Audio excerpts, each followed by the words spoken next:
Hey, hi, hello, happy Saturday morning, Doodle Crew. We are back with Saturday morning cartoons. Also, a big happy 20th episode to the Doodle Crew. Yay! I have no idea. Surprise! Yeah, that's awesome. I'm super excited about it. It doesn't seem possible that it's the 20th episode, but I'm real stoked about it. So yeah, I'm excited. I'm excited to be hanging out here with my art buddies and doing some drawing. So you know how we do. We're gonna go around, say who you are, and where people can find you. So Sarah, starting with you.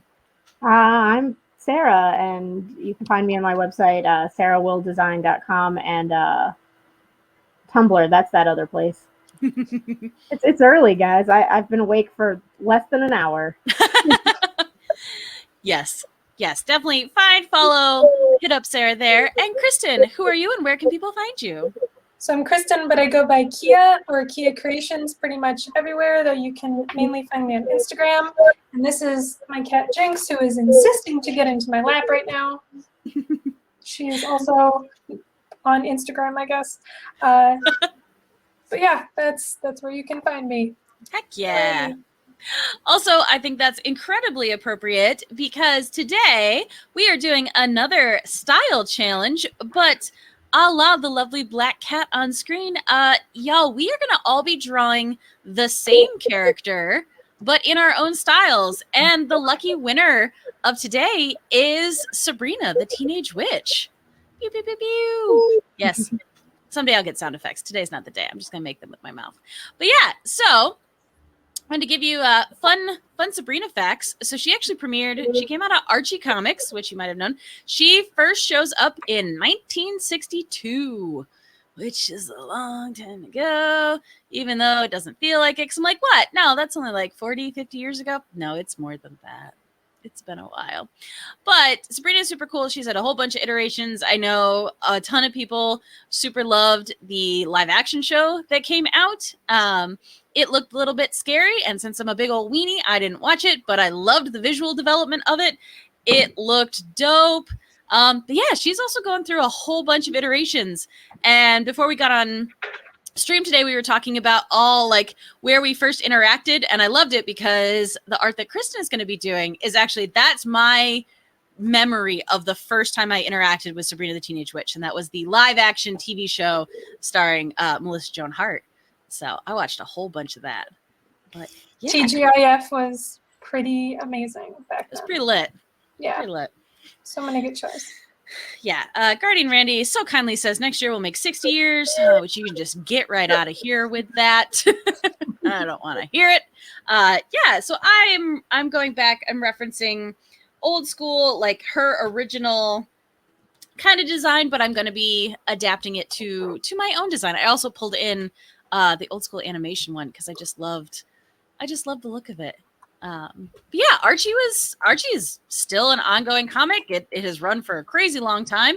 But it was one of the ones that kind of just always survived and had lasting characters. So it's kind of neat. It was never a comic that I picked up and read as a kid, but I will admit when they did their relaunch and their rebrand of Sabrina, and they started releasing comics again, they got crazy talented writers and artists, and I collected a ton of them because they looked amazing. They had great stories. It was updated in a beautiful way, and yeah. Also, on trend, if you can believe it, I also did not watch Riverdale because it was spoopy, but also adaptation of all of these characters. So yeah, each of us are going to tackle our own version of Miss Sabrina Spellman. Yeah. So Sarah, I think I jumped over you. Which version are you tackling? I'm going to do two. One inspired by The Chilling Adventures of, and then one by the 90s cartoon, because I thought the 90s cartoon might be the one that everyone knows the most, maybe. The 2D cartoon? Because I think wasn't there a 3D cartoon too? There was, but that looked terrifying to me. Yeah, look pretty. I'm not going to draw this. Maybe a 2000s cartoon. She wears like a white crop top tank top with like a pink stripe in the middle. And Oh yeah. Salem was still voiced by the same voice actor who did Salem in the 90s live action one. Which is so sassy. It's just a wonderful, wonderful voice. And I cannot think of his name. He did Norbert Beaver also. All right, let's look it up. So the Sabrina. You're gonna knock that over. Not the Chilling Adventures. Give me the old one. Oh my gosh, this started in 1996. Get out of here with that. Oh gosh. Also, I'm having a moment, just like when they change things at the grocery store. IMDb changed a thing, and I didn't know what to do. Nick Bakay? B-A-K-A-Y. Aw, guess where he's a native of? Buffalo, New York. That's really funny. That is not far from me. So, yeah.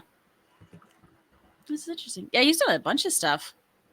A bunch of different voice acting stuff. Yeah. Oh, gosh, that old Sabrina show. So good. So good. There you go.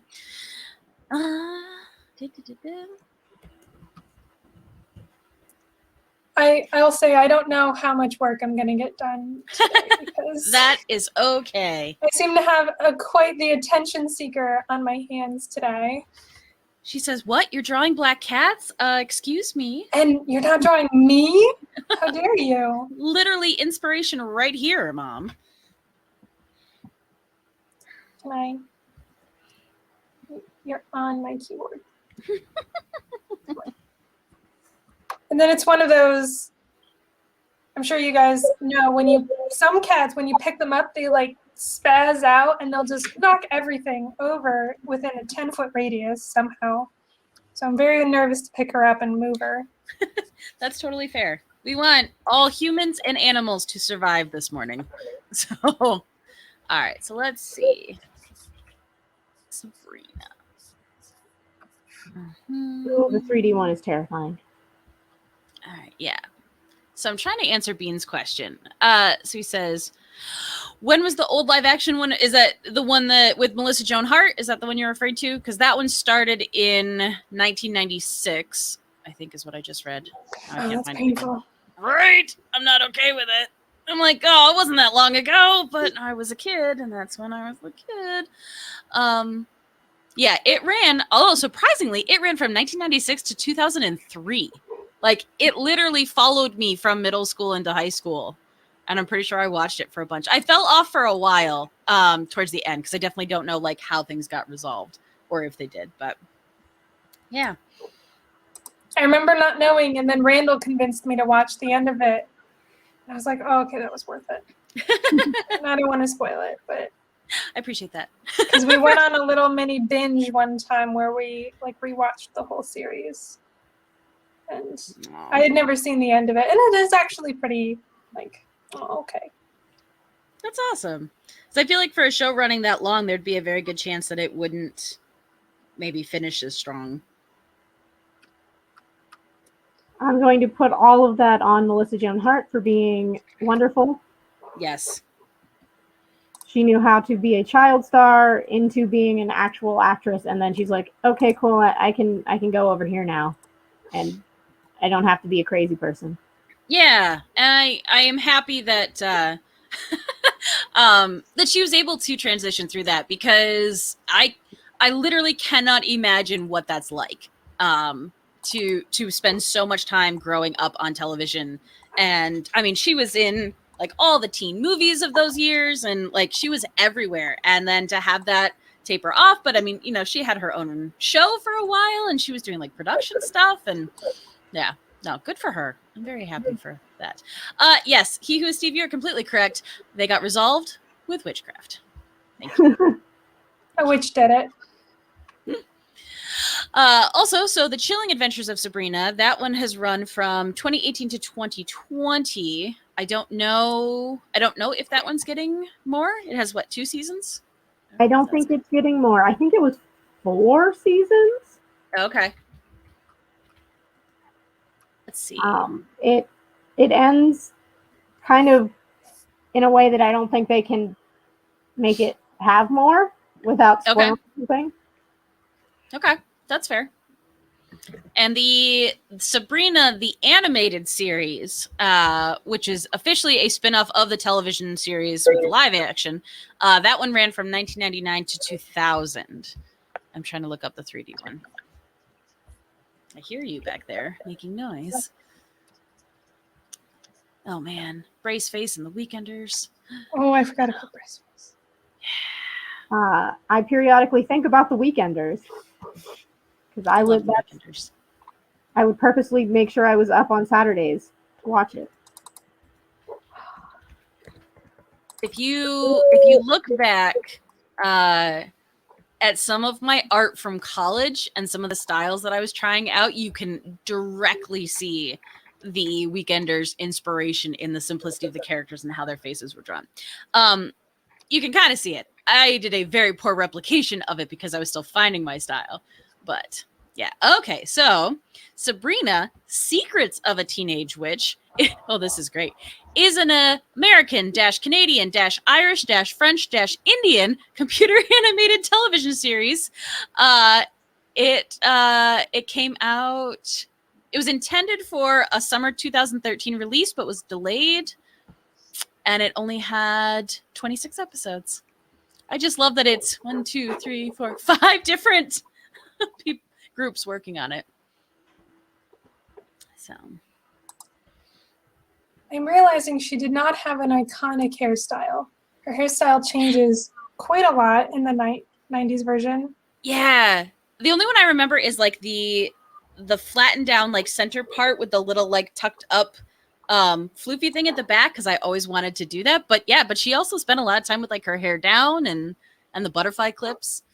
So I found this, which is just the hair down, but then I also found the cover to the, which I absolutely had this cassette, and where you had like the bangs with the bobby pins, and then they like did the sweeping around the face. Mm-hmm. So now I kind of want to do that just because everyone had that hairstyle. Oh yeah. Oh yeah. The little like 2 hairs coming off of the bangs. I felt so cool because I couldn't get bangs yet, so I just had those 2 to frame my face, and I was like, yeah, I look good. Spoilers, middle school, I didn't. I didn't look good at all. It's a bad time. So Randall says, I remember when the animated cartoon of Sabrina first came out, I vetoed it because the ants didn't look like the ants from the live action 90s show. That's fair. Because those women were awesome. Like they did such a good job. I enjoyed them so much. They do make a cameo in one episode of The Chilling Adventures of. They do. Oh, I like hit all the right spots in my heart. that makes me really, really happy. Oh, I love that.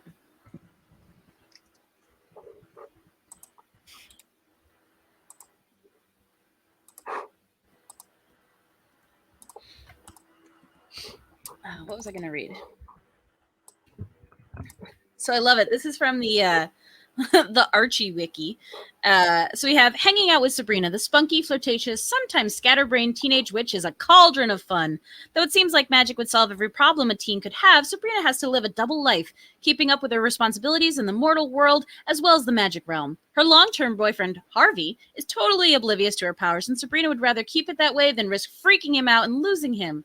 She is persistent and honest, but often looks before she leaps and later regrets her decisions. Oh, geez. Luckily, her aunties, Hilda and Zelda, her sorcerer turned cat Salem are there to guide her through whatever may come. I was very tickled by that.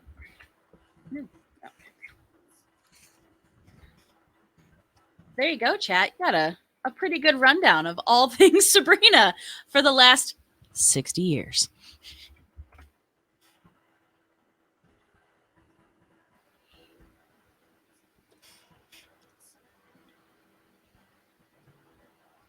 I just remember when, like I was saying, with the production art for the Chilling Adventures, like when they cast that girl and they were releasing all the things, I was like, I don't think you could have cast that better. I don't know anything about her acting, but like visually, you nailed it. So She hadn't been in a whole lot of things, I think, prior to Sabrina, but she was in Mad Men, which was like a piece kind of Yeah. thing. So she knew how to act in not, this isn't a contemporary setting kind of thing. Yes. And I saw her in, oh gosh, it was some like little indie movie that was cute where she did a good job. Cannot for the life of me remember the name of it now, but yeah, she was good in that. Also, again, now that I've got the shorter hair, I kind of want to just channel some of this like bumped up like headband vibes.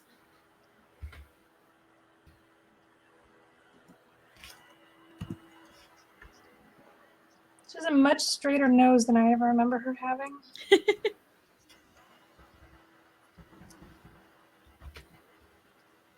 It's not gonna look anything like it, but that's fine. We're going for cartoon. I was gonna say, I love the pose already. I was gonna give her like the cheerleader, and then I'm like, oh no, wait, she needs her weird leopard print fashion that was so popular back then. So much leopard print. Just so much. Gotta hide that. So Bean says, I would watch the live action stuff on like MeTV and those channels before we got cable. I remember Sabrina's father in the 90s live action just having to deal with his mother-in-law and father-in-law and them not liking him because he wasn't magic.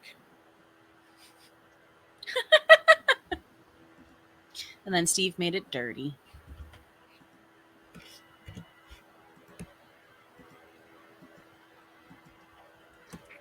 Gotta balance out the cutesy right now. We got real cutesy things happening. And then Steve.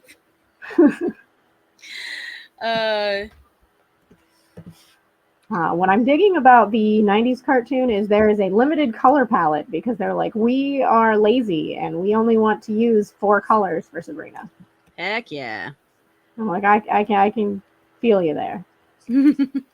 All about that limited color palette.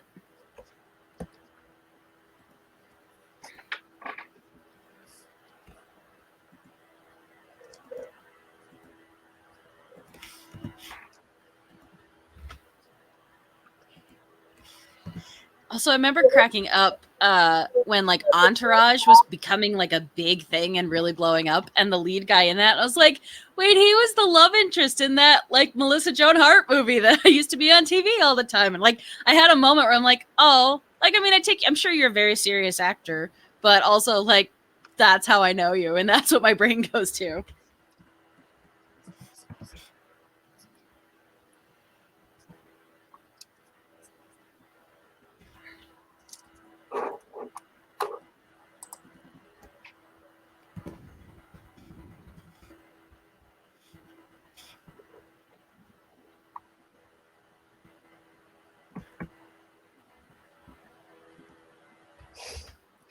So I'm looking up reference from the opening of the show. Here, I'll just bring this one over. And I wanted to find a screen cap of like the different outfits that she wears for the opening, and then I'm getting all the ones that were like the little cold open. Yes. Where she would like throw a pun out there, and it had sometimes something to do with the story, sometimes completely random. So now I'm getting all of these, which is hilarious. Where did all these costumes go? Oh my gosh. Look at all of them. There are so many because she did it until they changed this opening to the new opening, which I don't think happened until she was in like college. Yeah. Oh gosh. So many. So many. I think this is also starting to explain, because of how much of that I watched, why I love puns so much, and why like that little kernel of my like personality and humor. I'm like, oh yeah. Oh yeah. This makes sense.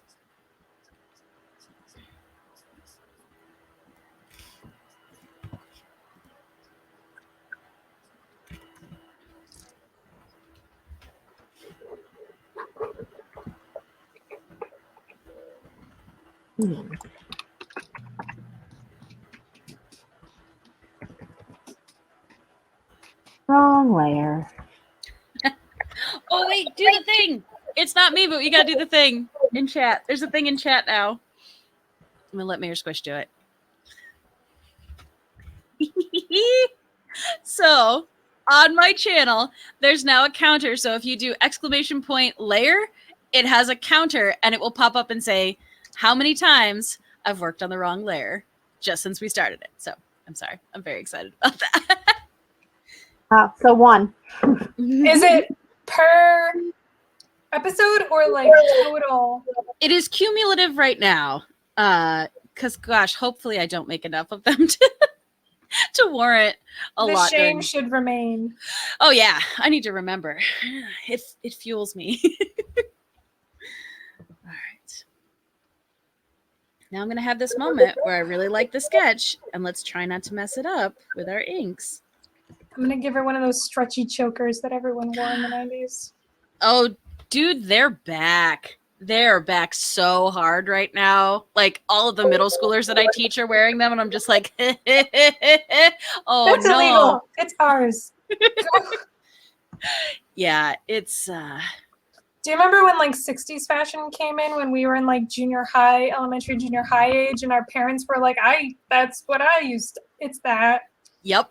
And but it's not the same because the 90s were only like 10 years ago. So Exactly. it's not the same. Exactly. Don't you say it, Sarah Will. Don't you say it. I saw that face. Oh, Lord. Yeah, I think I've told this story before, but the last cartooning class I was teaching before pandemic hit, I was having each of the students work on creating their own like animation pilot. So they were developing their own characters, their own story. We were doing logos and backgrounds and all this, and it was super fun. But I had one little girl who was like, yeah, I'm going to do a period piece. I'm like, great. Like, tell me all about it. And she's like, okay, so it's set in the 90s in the arcade and this and that. And I'm just like, ah. She's like, Miss Emily, are you okay? I'm like, Miss Emily's fine. Keep going. And I think my favorite, the one that actually broke me, she's like, oh, yeah, like, I was going to draw the main character with a cell phone, but like, would she have had a cell phone? I just crack up and lose my mind a little bit. And I'm like, well, sweetie, I got my first track phone in 2003 when I was a junior in high school. So no, she wouldn't have. She's like, oh, that's really helpful. Thanks. I'm like, like, why are you lying on the floor, Miss Emily? I'm like, it'll be fine, kids. Just leave me here to die. I feel like he did a really good Salem, like from the 90s show where he would get really upset and he'd start to like fake cry, but he was a puppet, so he'd just go. Well, now what I relate to is when he got kind of fat and he would do just that like wiggling back and forth. That's what I feel like a lot now. Yeah. Oh, that little puppet was so good. It was so good. And I like how much more brave you could tell the puppet animators were working. Like as the seasons went on, they're like, okay, this time we're gonna have him like move across the table. This time we're gonna have him eat. And it was really cool to see that kind of transition. Absolutely. Well, and I feel like there's no way they could have successfully used CGI at the time and not to get the interaction that they were looking for. Also, like, there was CGI budget for it, but it wasn't a lot. And I feel like you were going to save all of that for the magic scenes. Mm-hmm. So. Also, thank you, Andy Mentor. You are right. Math is fun. It is, which is funny, considering how much time Sarah, Kristen, and I spent in the tutor lab. Many of us tutoring math, so we did think math was fun. Not me. I was the dumb. You're not dumb. You also were tutoring like computer stuff, of which I'm like, haha, I can do none of that, but I can teach elementary math. Yeah, I was teaching Photoshop and After Effects and stuff like that. But then I saw you guys in the math, and there was just all this steam like pouring out from all the kids thinking. Yeah.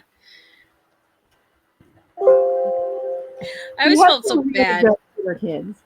We did have some really good tutor kids. I adored a lot of our students. And I always felt bad because you knew that they were there and they just had to pass this stupid math class. They just wanted to do their art. They're like, I just don't care. And I'm like, yeah, no, I don't blame you. And there's a lot of this you're really not going to use, but we just got to get you through it. And then I'd get like super excited about solving equations and foiling. They're like, You're very weird. I'm like, yes, I am aware.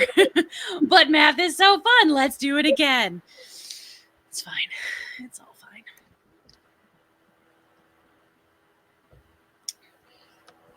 Kind of going back a couple conversational steps to the it was a TikTok video that I saw where a teacher was offering her students that she could play music before class started. Mhm. And one of her students requested that she play classic rock, and she's like, "Oh, okay, so, the Styx and AC/DC and Def Leppard and all that." And she's like, "No, Blink-182." Oh, no. So she failed them. Children, that is classic pop punk. Thank you very much. There's a difference between. She probably failed them for that too. Yeah. Yeah. Oh my gosh, that's so good. Yeah, I almost incurred the wrath of He Who Is Steve last night on the Jackbox drawing game because I drew something that was punk and then I named it rock, just because I want to watch the world burn. Mayor Squish, I can try. I do really love math, but I hate to be the person, but math has changed in how it is taught, and I don't know how to do some of the new math. I can remember how to do some of the old math, but yeah. Yep. No, I remember I was tutoring an animation student where we were talking about plotting things, so doing X and Y axis and doing all of this stuff, and they were just like, oh, this is so dumb and blah blah blah blah, and they were literally in like a 3D Max class at the time, and so we pulled that up and we were looking, and I'm like, so do you see how you're working on an X, Y, and Z axis in that? And he's like, yeah. And I was like, it's the same, you're gonna be using it. And like the amount of just like crestfallen that poor student had, I'm like, I'm really sorry, let's do it again. Look, the calculator can make a parabola. Yay. Oh, I thought you were gonna say boob, like the way they could. It can also make boobs. Also, I like that you know me well enough, Kristen, that was a very possible answer that I was about to give. Hey, look, it makes boobs. Not wrong. Not wrong even a little bit.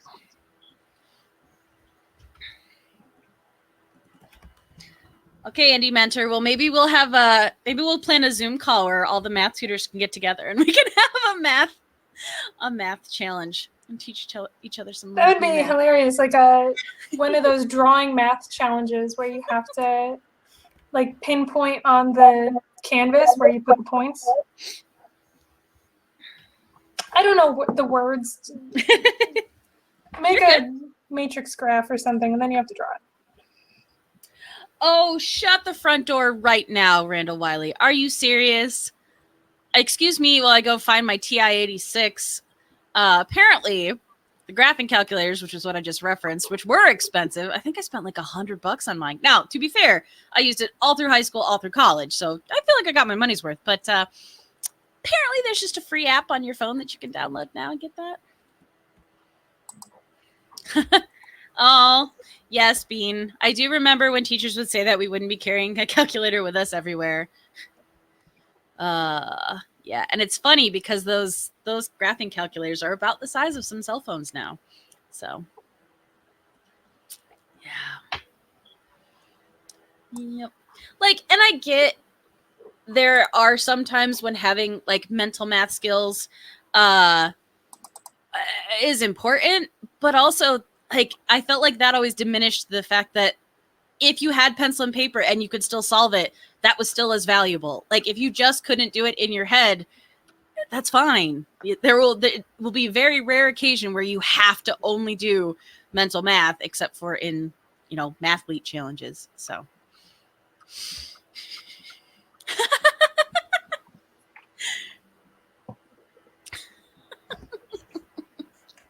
I'm sorry, Steve. I didn't mean to flex so hard with my TI-86. Oh, Lord. Can we just say again, because we say it every episode, these conversations never go where I expect them to. Never, ever.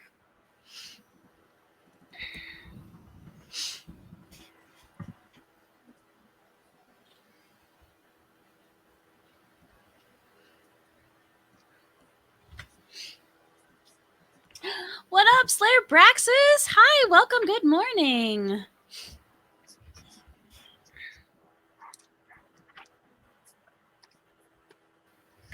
Well, I feel like Sabine is saying he has to do a lot of mental math with the smithing. Absolutely.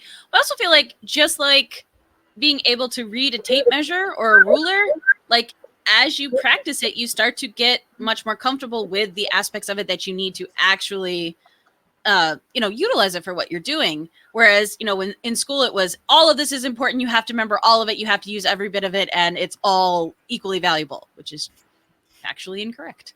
I literally have never had to use a proof after I learned it in high school. Ever. Didn't have to do it. So. But polar bears are left-handed. My friend Tim is left-handed. Therefore, my friend Tim is a polar bear. That's true. That is true. I mean, you can't argue with cold, hard facts. Cold because they're polar bears. I'll just see myself out. Sarah, can I ask you something about the chilling adventures of Sabrina? Sure. So in the original 90s Sabrina, she had her little pointer finger. Did she do something like that in the chilling adventures? It was much more like occult magic that she was doing, like. Oh, sorry. I should rephrase. Did she have like her hands? I'm just trying to figure out how to draw her hands. So did she like do the pointer finger that Melissa Joan Hart's character did, or did she not have like a hand sort of? It might have happened a few times, but it was much more like I'm chanting a spell under my breath. Okay. And like focusing, and now something is happening. All right. So maybe I won't do that then. To me, it felt a lot more like Macbeth witches. Like, I've got to put this ingredient into this pot and say these magic words and okay, that makes sense. Make this bad thing to happen to this boy because he's harassing my friend. He's a boy. Well, she had lots of friends that were boys. Oh, I was just being funny. But yeah. Again, a power I would have loved to have had. I'm like, what? You're harassing my friend? Yes. Oh, chat. I love you so much. So Guardian Randy says, Kristen, I do not envy you having to draw a backside pose in that mirror. I'm trying. These are the times where we're like, we do this to ourselves. We know better, but we still do it to ourselves. Also, he who is Steve coming in with the amazing math calculations. Sometimes I have to figure out people's ages by using their birthdays.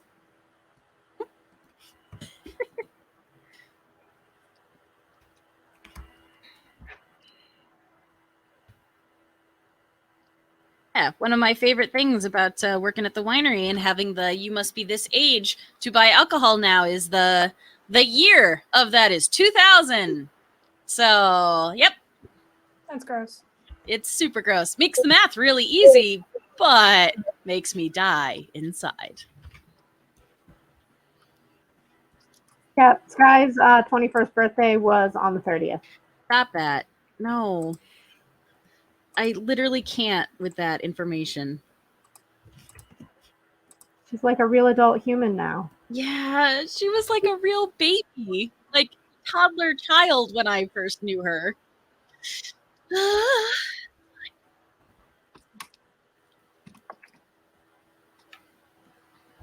That's okay.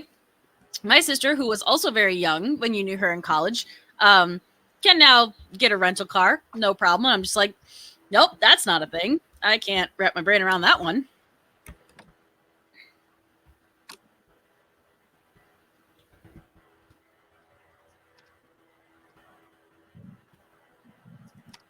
I mean, my younger sister, who is 3 years younger than I am, was 12 in my mind for like 15 years. So.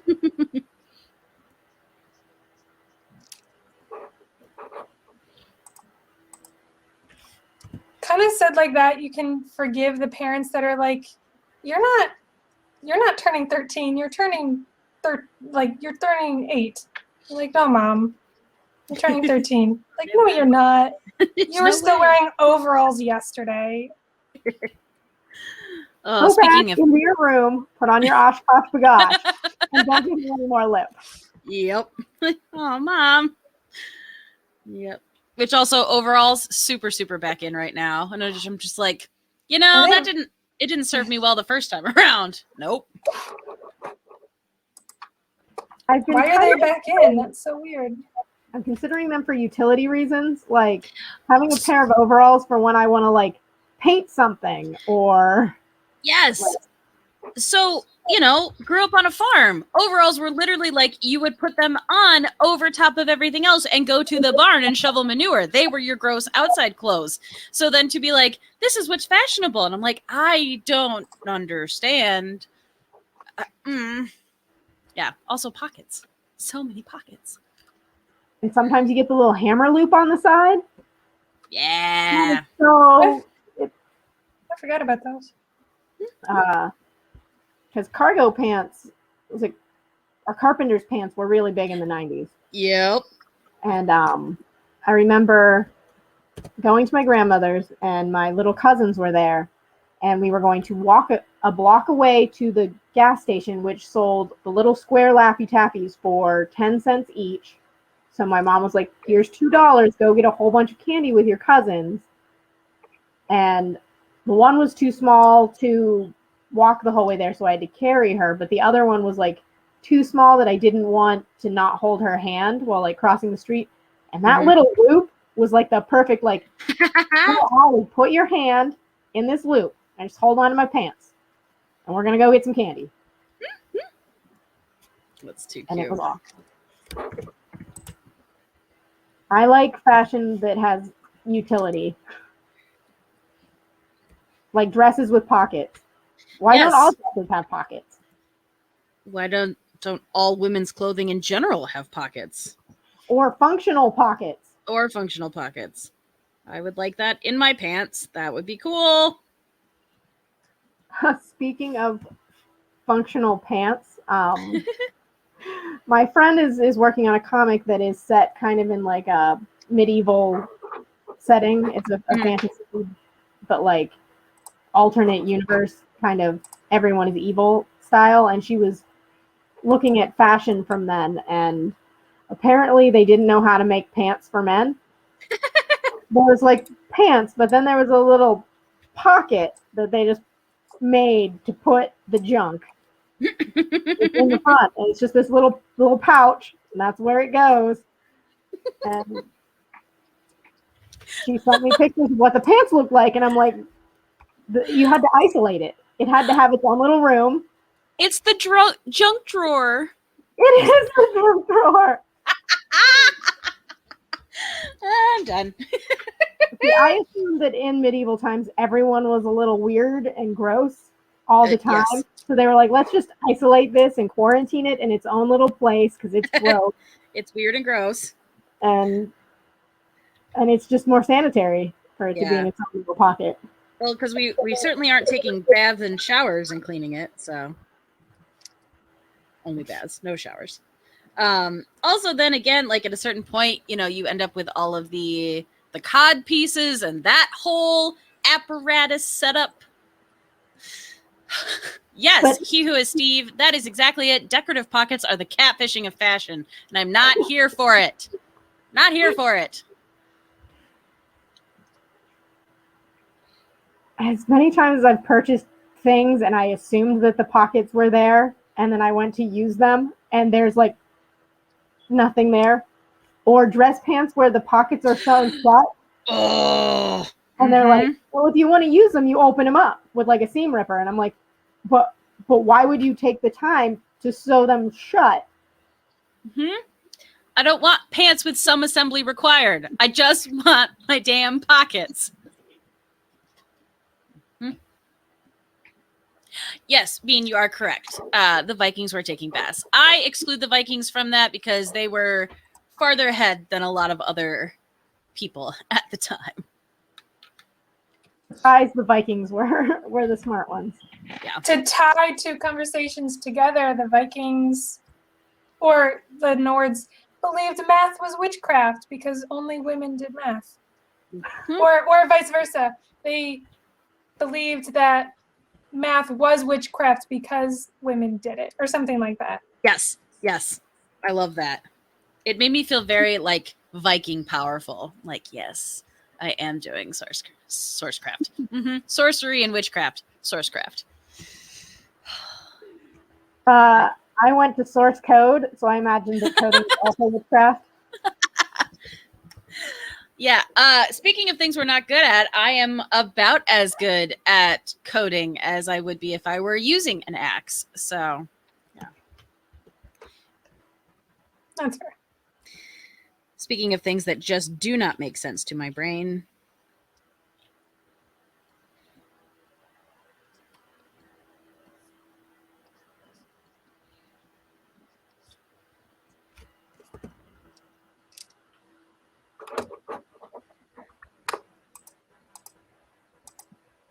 You have so many different kinds of hair.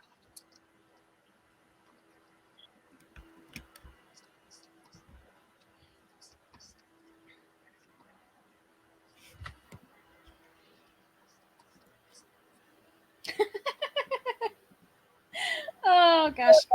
Chat, you guys are just on fire today. Mayor Squish coming in with bow down to the magical matriarchy. Heck yeah. He Who Steve says the Vikings also killed anyone who made decorative pockets, which is completely valid and fair. And Bean says they let their women take care of all the money and taxes and such. Getting that math sorcery.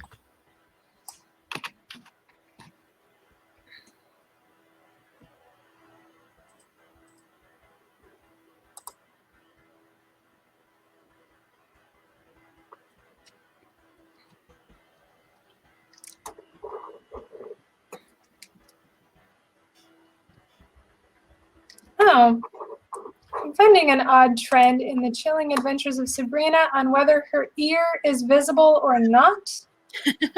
If it's not, she's evil. If it is, she's in her like more benign. Interesting. I don't know if that's holding true, but I'm just noticing like everything that's trying to make her look sinister, her hair is in front of her ears, everything where she's trying to look nice, her hair is behind it.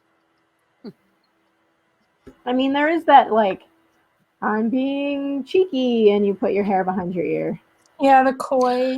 Like, Speaking of someone being cheeky, get off the laptop. What are you doing? Hi. Hello. Everyone save. Thank you. You say hello. You smell funny. How do you smell funny? Do you ever have the problem when your cat comes up to you and you go, "Why are you wet?" Only sometimes. My cat splashes in her water bowl and she will just get all wet, and then she'll hop on me, and I'm like, okay. It's just water. Yeah. I like it. Vera's new thing is now she likes to come in and join me in the bathroom in the morning when I'm putting on my makeup and leave super smelly poops in the litter box. I'm like, I cannot continue to be in here doing makeup after you did that. Thank you. Yeah, you got back wiggles. Yeah. How are we doing? Do you want to say hi again? is that purring? Is that her purring? Probably. Well, my stomach just growled, so it might have been that. You are being super cute right now. Look at your face. Look at your face. Hi. Hi. All right, you. I'm sorry. I'm sorry. I love you. I know. Hi. You just got your hair hit by eye. I gotta keep drawing though. I'm actually doing okay today.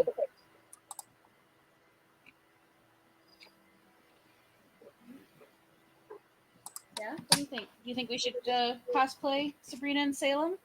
I know you're not quite all black. You could fix it in post. That was a whole bunch of hair. I was highly contemplating doing Sabrina for Halloween Oh, because I got my hair cut pretty short last time, and I was like, it only has to be a little bit shorter, and I think I could pull this haircut off. yeah. I feel like you do a really good Sabrina.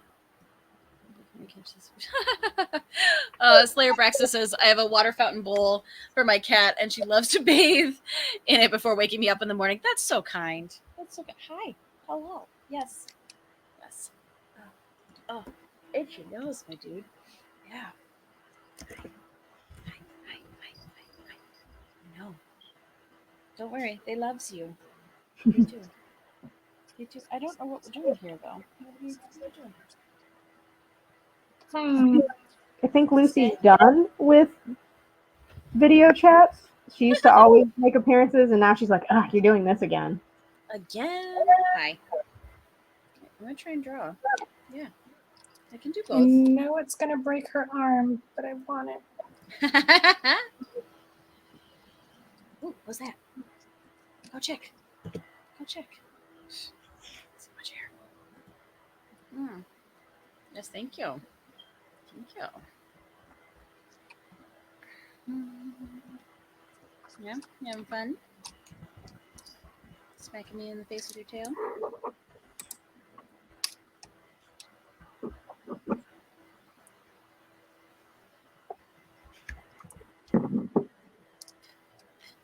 Thank you. That was such an evil. Because there's so much hair in my nose. She keeps smacking me and like puffs of hair come up. Thank you. Thank you. Yes, so what you're saying is we need to brush you. That's what we're saying.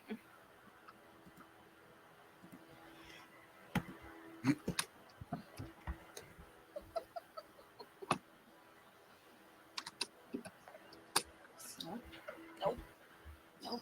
Not on the laptop. I know. It's warm and it's nice. Do it. There you go. Let us roll all of that. So much hair. Okay.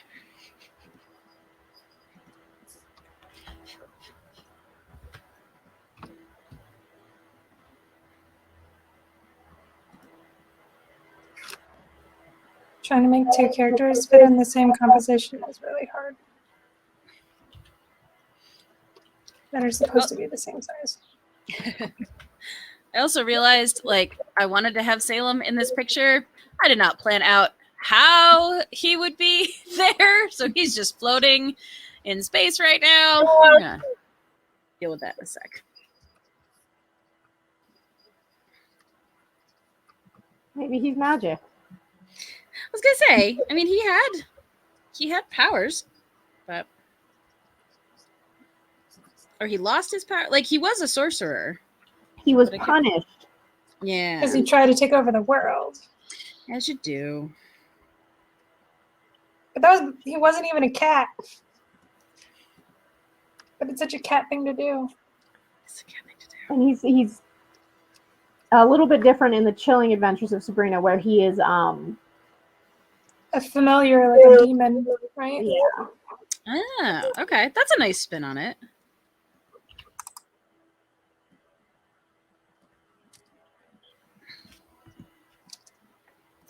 Also, in my brain, because it plays weird word association a lot of the time, as we were talking about like medieval clothing and then familiars and all of that, all I could think of was Morgan Le Fay, but the specific one from like the Justice League animated show. And then I went down a whole thing with that. I'm like, that was weird. All right. I just love that show. Also, you told me to save, and I didn't save. Let's do that now.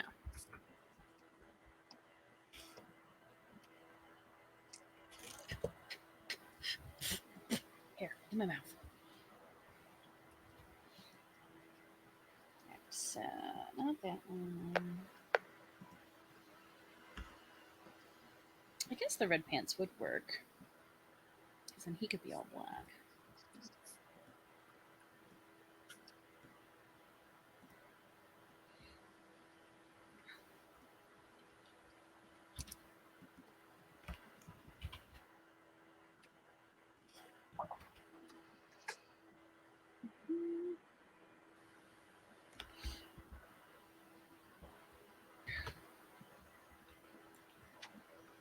So Sabrina ends up showing up on Riverdale, though, doesn't she?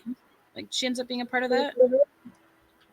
I didn't watch any of Riverdale, so I Okay. can't speak to that.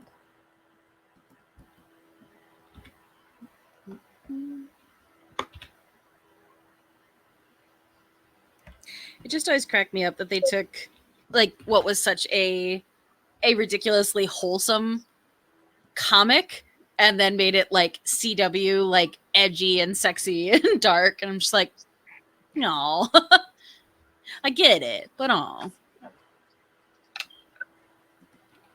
I don't think you're gonna get as much success with the Betty, Veronica, Archie triangle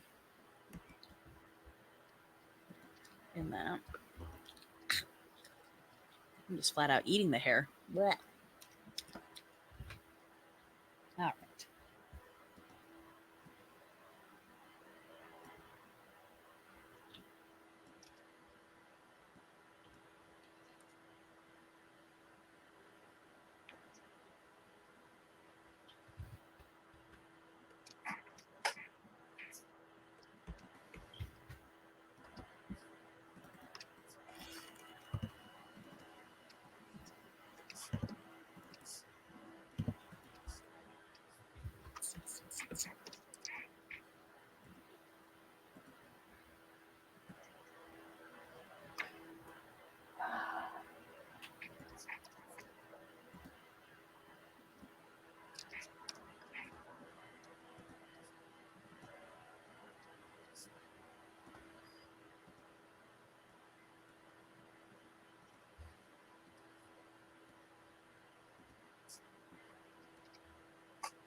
Also, Sarah, you just let me know when you want to show and tell. Well, I got some flats in, so I'm probably in a good spot for one of them. Okay. Dude.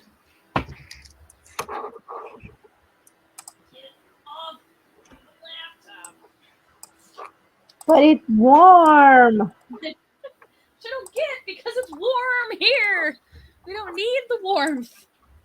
Hi. Okay. I love those when they get the cats their own laptop.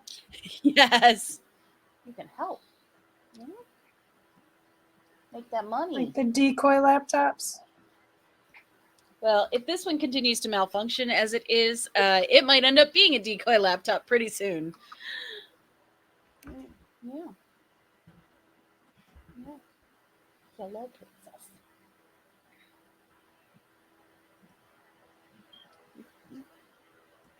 Hey.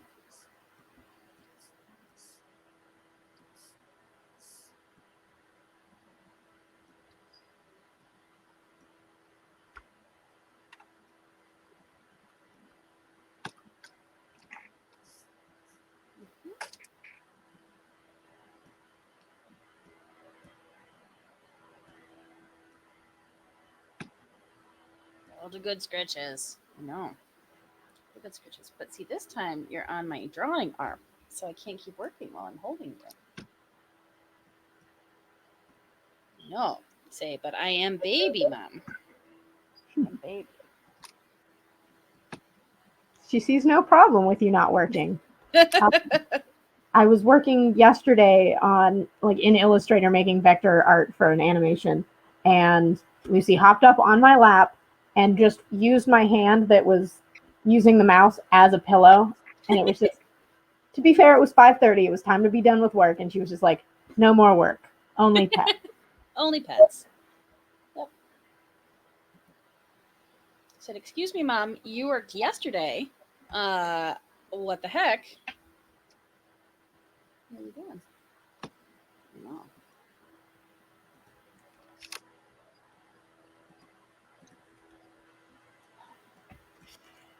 The managers that we don't deserve, that we need. Oh.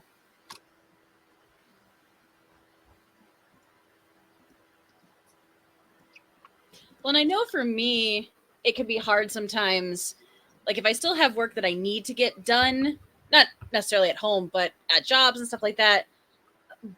But when your brain is done, like even though you have the time and you need to get it done, like the ability to walk away from it and come back to it with a fresh head, like it makes a huge difference. And boy, when I can't do that, it is, you get such less quality work out of me. So much Because every fiber of your being is fighting it. Yeah. It's like, okay. But it can be really hard to be like, nope, we're going to stop. We're going to do something else. And I'm just like, but it needs to get done.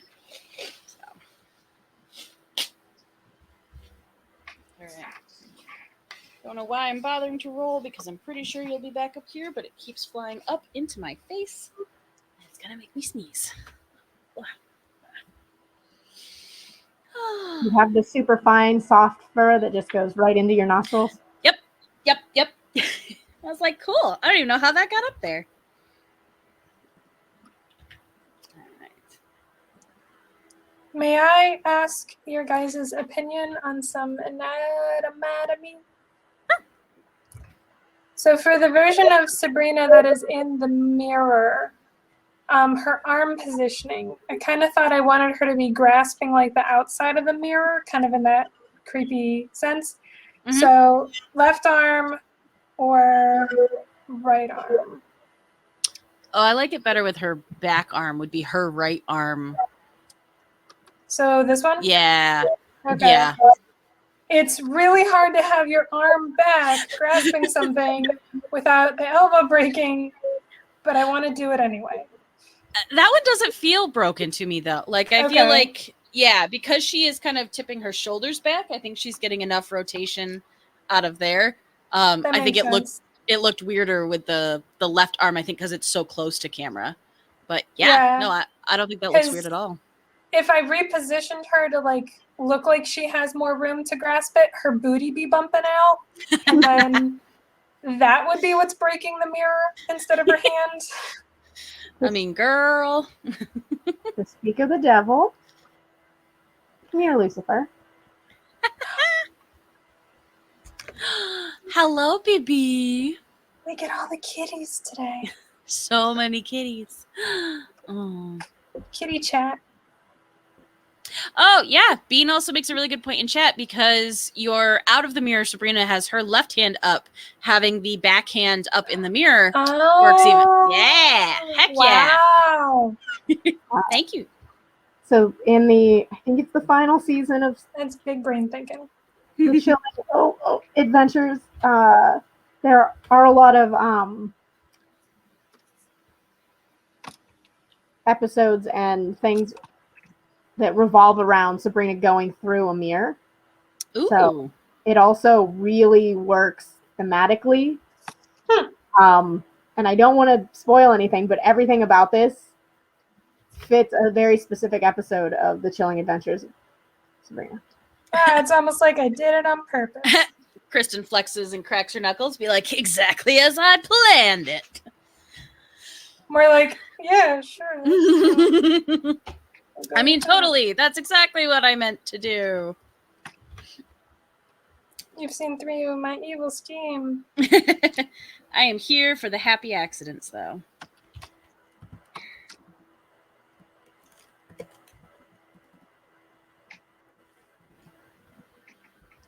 All right, so we can get you.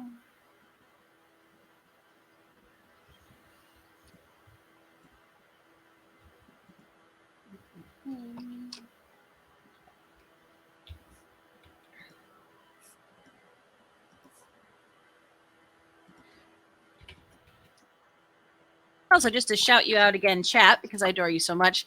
Honestly, it's little stuff like that. We're just being able to run our art past someone and be like, hey, does this look weird? I've been staring at it for far too long. I cannot tell anymore or be objective. Good? Bad? Works? Doesn't work? Let us know.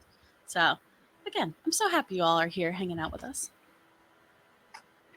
Yeah, that's a big help. Because I get so desensitized to what I'm doing. Mm-hmm. I'm sure everyone does. The one that really breaks me is when I'm working on, especially like business card designs or logo designs where I'm messing with a lot of fonts. And then I'll be looking at a word for so long that I'll have to be like, is this how this word is spelled? Does this actually look right? It doesn't look like words anymore. It just looks like weird shapes to me. And my brain is melting. So please help.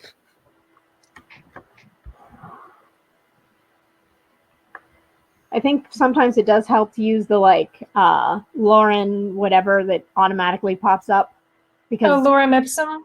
yeah, like just picking a font out of with using that before you even type out your text to like knock it down to like, okay, I like these 3 fonts. Let's test these 3 fonts on my word. That's actually a really good idea that I've legit never done. It took me a long time to come up with that, and I feel bad that now that because I never understood why they were like, here are these nonsensical things that are here that just automatically pop up. When I only ever associate it with putting in like text blocks for web design. Like I didn't make the connection in my brain that it could also work for like the typography stuff I was doing. Because, you know, brain broken doesn't always work right.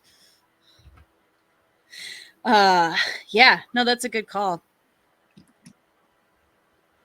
There has to be a word for that where your brain stops seeing seeing words as words. There's probably a really long German word for it. If there's going to be one, that Germans yes, have. It's absolutely going to be in German.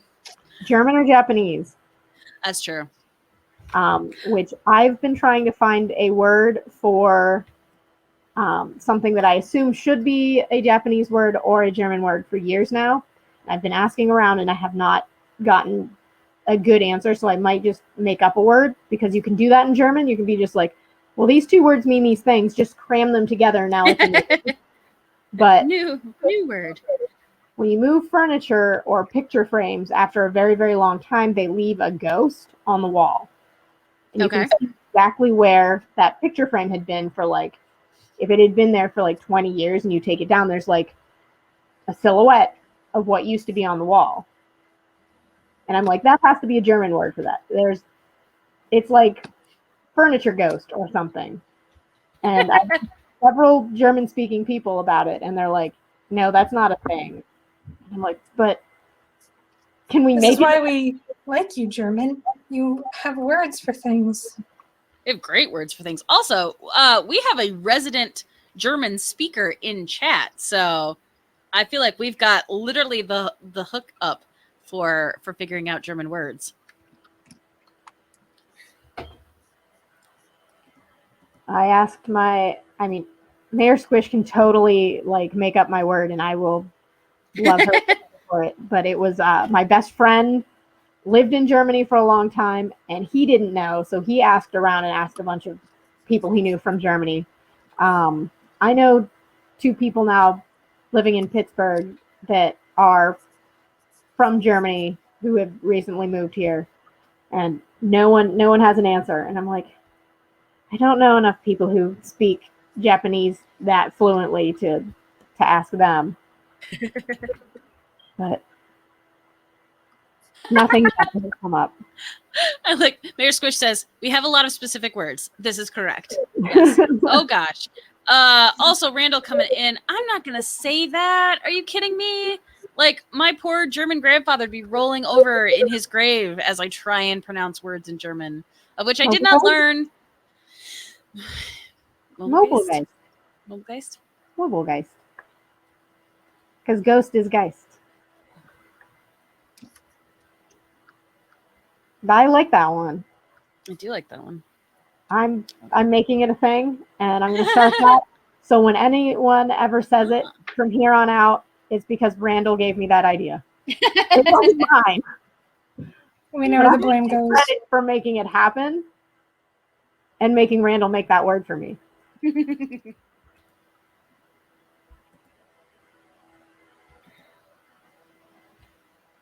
All right, I did get my flats in. Yeah. So I'm going to save quick just in case something weird happens.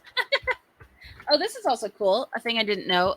So Mayor Squish says, more specifically, the plural of furniture, because German often has plurals that don't have singulars for some reason. That is cool. Randall also said, I said, hey, Google, what's the German word for furniture? And there you have it. Really getting a peek behind the curtain today, folks. All right. I'm ready when you are ready. I'm not ready. I'm not ready. You're not ready.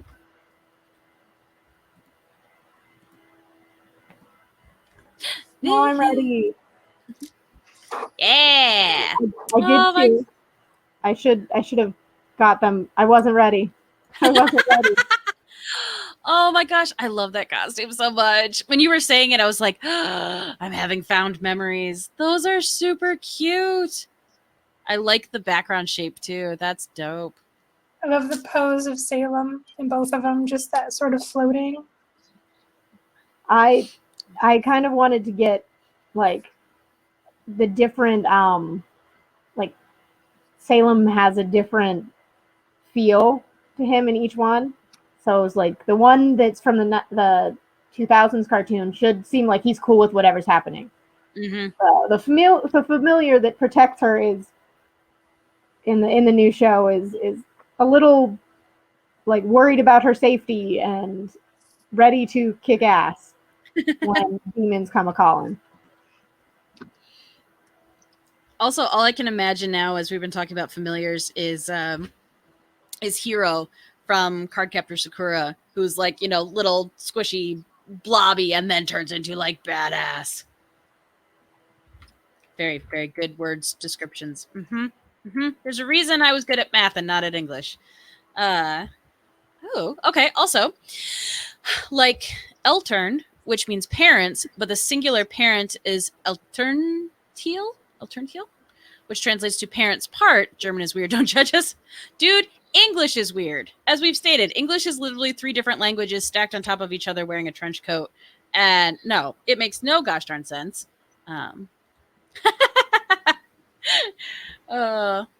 Yeah.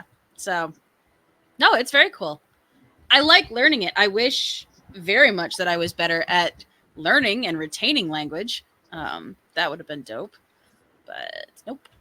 It's hard when you don't have someone to help practice with. Yeah. Oh, because we talked about it yesterday on stream, I'm going to bring it up. One of the people who's hanging out with me, Bread, who's another streamer, I was talking about how at this point I've kind of given up on rekindling my knowledge of Spanish. Like I have literally the most baseline Spanish that if I ever was desperate I could speak, but not much else. But one I would actually genuinely like to get good at is ASL and sign language. And so he's like, well, why don't you like each week on your stream, like learn new words and do it? And I was like, oh, learn it live. Like that's a real thing. So maybe I will start working. Cause that's one where I was like, I think I could actually retain this. Cause I know some, we'll see. Cause that's always been a fascinating thing to me. I actually just took a sign language class. Oh, that's awesome. I took a week-long sign language class when I was visiting Ohio a couple weeks ago, and she taught us, I guess, what's called conversational sign language, which is not pure ASL, but it's also not signed English. It's like somewhere in between. So she actually taught us a whole bunch of stuff, and I found it very fun. I had never done sign language before. I had friends that knew sign language from like when they were children. Mm-hmm. But yeah, so this was all kind of new, and it's just like you just want to keep signing. Yes. And find people to keep signing with. That was always my thing where I was like, no, it's like finger dancing. Like that makes sense to me because of all the dance I've done. I was like, it fits in my brain better than learning new languages ever has. But that is so cool. And I feel like actually useful. Like unless you are really, really pursuing being fluent in ASL, being able to just conversationally speak with it, like that is so helpful. I should have retained more because there were 2 deaf students in my high school, but they ended up getting hearing aid implants. Oh, okay. And then they could just talk and hear. So I was like, maybe since I do have some classes with these kids, I should learn some. And then they were like, nah, we can hear you now. And I'm like, oh, all right. That was my experience too. The little I knew was from my friend Kayla, who was deaf until she got the cochlear implant, but she remembered it all, so she kind of taught me stuff. But then, of course, it was only the type of things that like 16-year-old teenage girls would want to know, like that boy is cute and can I look at your homework and stuff like that you don't want the teacher to know. So I can't say it was very conversationally important. Oh, teenage girls. It's such a specific time. Oh.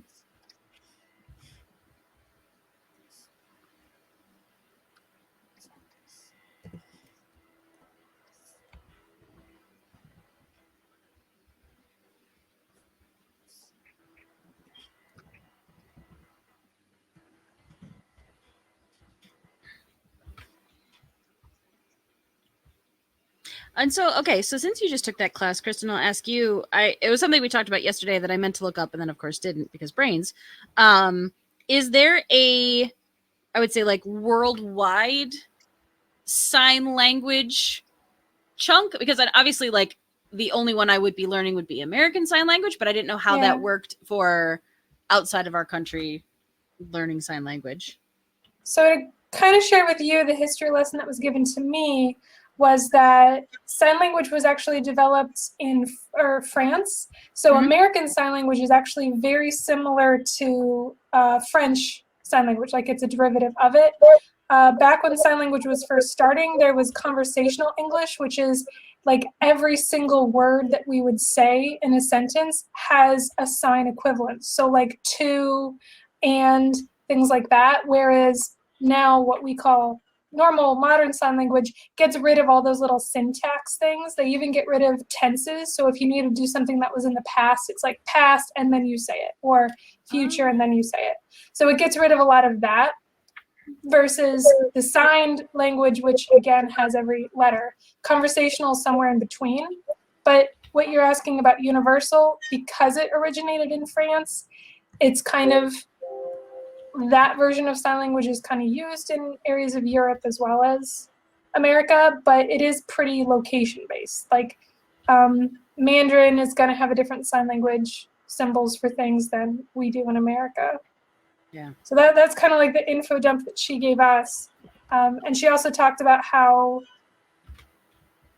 much simplified it's become with again, like getting rid of syntax and stuff like that. So it's very regional based now too. There's some signs that, you know, colloquially are developed within a region that you're not going to see even if you do speak the same language. You know, kind of like the same thing. We have slang. So yeah. sort of slang. How do you sign yins? I gotta know. You could do YINS.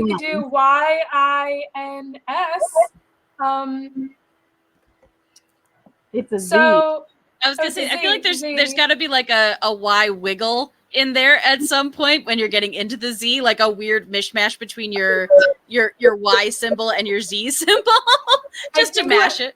I think it might be easier. So this is family, this is class, pretty much. Oh no, that's not family.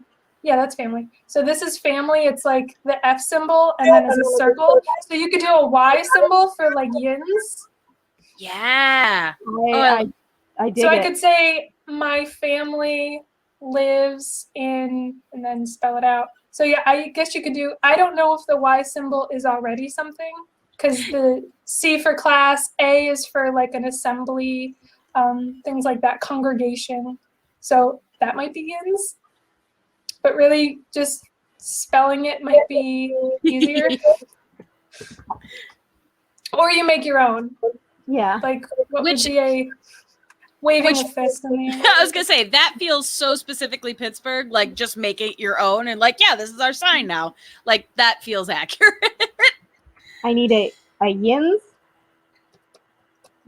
and then like jeet. Oh yeah, jeet, yeah. And for anyone who has never visited Pittsburgh and learned how interesting the dialect is here, that is, did you, plural, talking to the room, did you eat yet? Jeet. Yeah. Also, Nicole, if you want judgment, we spent time in Pittsburgh, all of us. This is a judgment-free zone when it comes to language because all bets are off. I'm sad. There's a wonderful chatter that we have called Diana who lives in Pittsburgh, and she's constantly dropping Pittsburghese into chats during some of my other shows, and it always makes me happy because I'm like, yeah, it is the weirdest slang that nobody knows. No, Sarah. No. You gonna start with me today, computer? We were doing so well.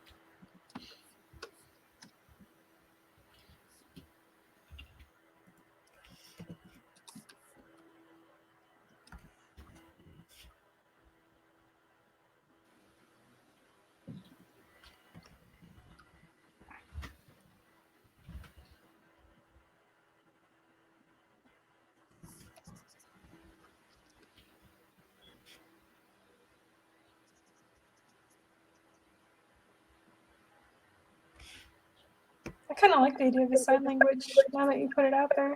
Yeah. Learning sign language. And exactly what you said about like having people to practice with and to work with. And I don't want to just say hold accountable because as adult, like I'm learning it for myself, so that's the accountability. But having other people to kind of bounce off of and have that is the practice that I struggle to do on my own. So yeah. I've had Duolingo on my iPad for 6 years. I haven't opened it. I can't take another language teacher screaming at me when I don't do well. I had too many years of that. Like, I'm so sorry, Bird. I'm sorry.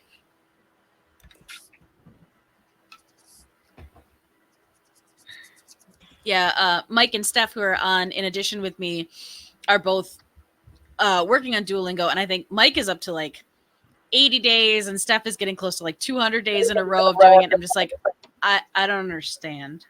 I don't get it. I was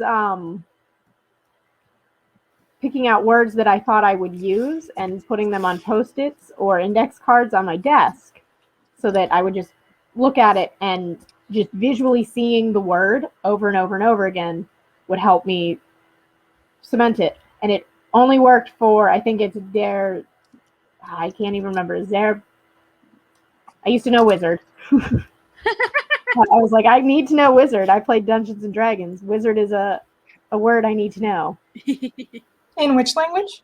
German. There's Zauberer or something like that. I'm terrible at, and it's 100% I'm not using it all the time. Well, again, once she, yeah, there you go, Zauber. I was close. Yeah. I probably mispronounced it terribly, but. Oh, yeah. I'm hoping that as soon as we got onto this conversation that Mayor Squish just took a deep breath and said, this is going to be real bad. all these Americans. So. But it's funny because Mayor Squish's fiance, Soapbox Klotz, who is often in chat, he has been learning German. So, heck yeah.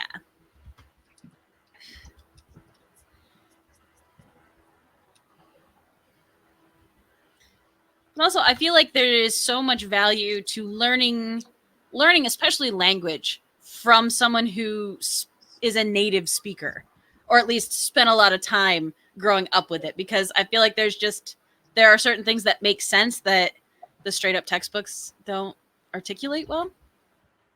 Well, I still have all of my workbooks somewhere in a tote in my basement, and I'm like, I should dig those out and just rereading actual sentences that mean things that I can use. Because there for a while I was practicing on my cat because I'm like, I don't want to. You were practicing. I have German friends. I just see you talking, and then one day it just talks back. It's like, no, I only know Polish, you idiot. Like, Oh. But my cat isn't going to judge while I'm like trying out the words. Whereas I feel like talking to my German friends, they're just going to be like, oh, you're really bad at this. Even though I know, like, my one friend is the opposite. She would just be like, oh, you're doing so well. And she'd be so supportive. And then, like, after working on it for a while, she'd be like, I made you cookies. You're doing so well. And she'd just be like, supportive of it. But, Oh, hey, wait. Sarah, you're that friend to me. Like, what? I made you cookies. You're doing so well. Also, as you're saying that, all I can think of is Kita from Atlantis, where she's like, boorish, and you speak it through your nose. And I'm just like, I love it. Oh, okay. Also, from Mayor Squish, for memorization stuff, active recall plus spaced repetition. Yes. Yes. It's that repetition part that I'm bad at. Well, then I realized I was only learning words that related to my cat. So that I could make things that made sense to my cat while speaking to my cat. And I'm like, this is really dumb. I love it, though. Oh, gosh. It's so good.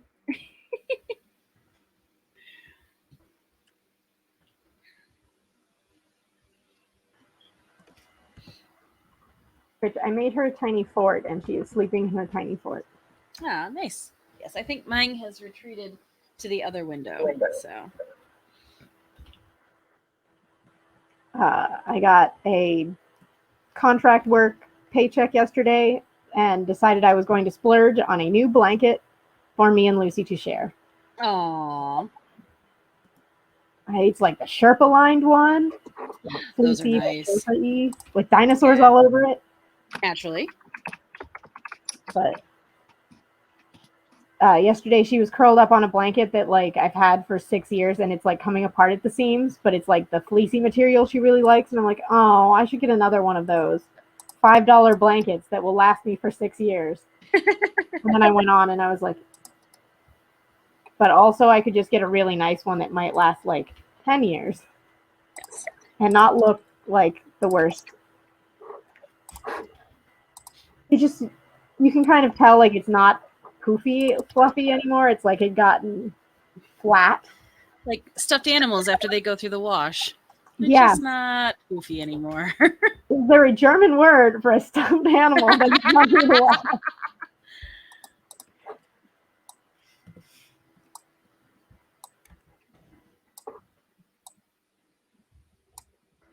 Or the feeling of a stuffed animal that has gone through the wash.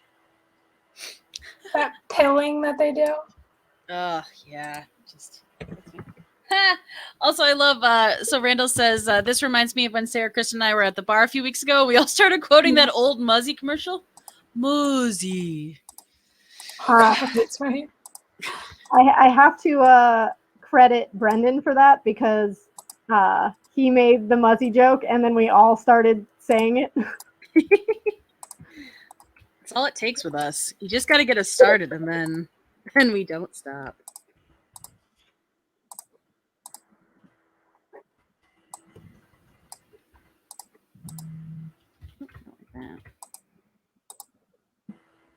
I'm starting to realize that I need to maybe talk to more friends with my phone because my phone only tells me when I have Pokemon Go updates now. It's really funny. I just got that same notification. And we're not friends on Pokemon Go? I know. We should rectify that.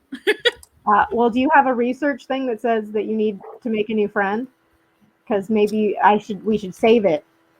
I don't. That's not one of the research ones that I've gotten. Okay, I wanted to check because I became friends with my friend Sean's roommate Joe, who is now my friend and also my friend on Pokemon Go. But we were like at a bar. The first time I was at a bar since you're allowed to go back to bars. And there's a Pokestop next to it, and we're waiting for trivia to start. So I pulled out my phone and was like, I'm going to spin the stop a few times before I'm not allowed to have my phone out anymore. And Joe was just like, you play Pokemon Go? I've had this research thing that says make one new friend for so long. And because he was stuck in his house and couldn't go out and like meet new people, he was like, I ran out of options for this, and he was like, you're completing something that's taken me over a year. Oh my gosh.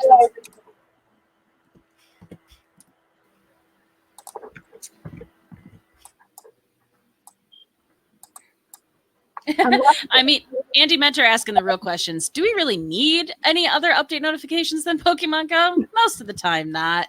They're the ones that make me happy. Also, Randall says, Kristen, I am so excited to see the leopard print texture. I second that. Very excited when you dropped that in. Right? Have to do the leopard print. If it's 90s, so much leopard print.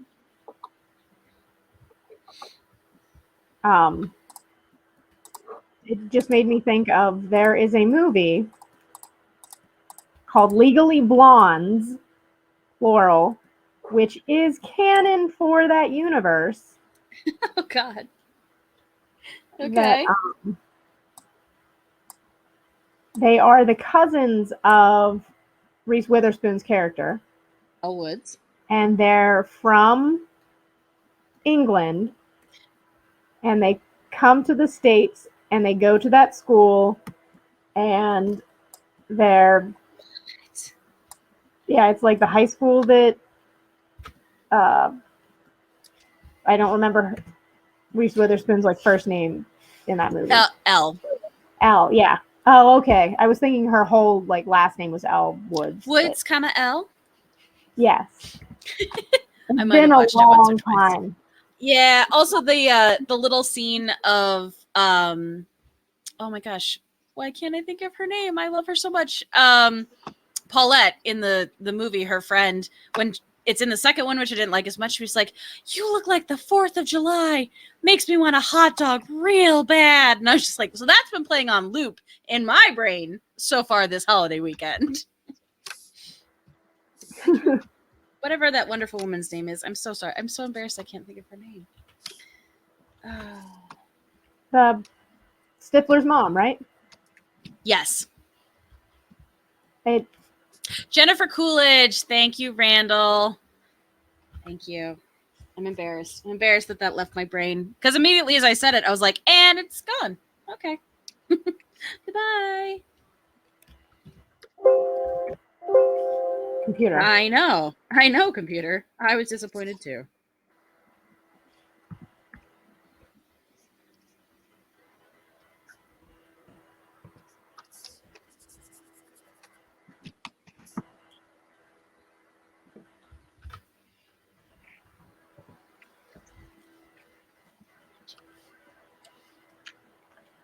Well, now for no reason I have Josie and the Pussycats theme song stuck in my head.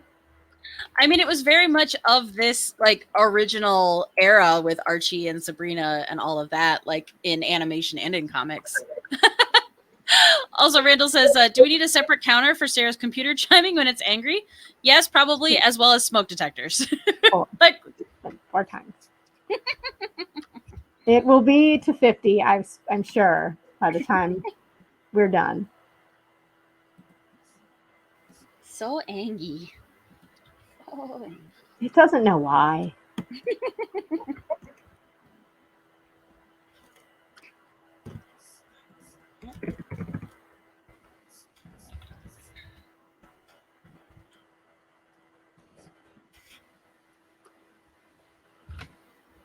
Also, Kristen, I just love how the mirror pose looks with that outfit. Like it works so well. Oh yeah, with that shoulder, the like Yeah. off the shoulder shirt.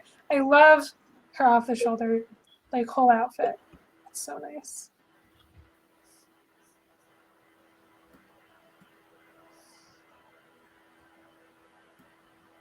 Long tails and ears for hats.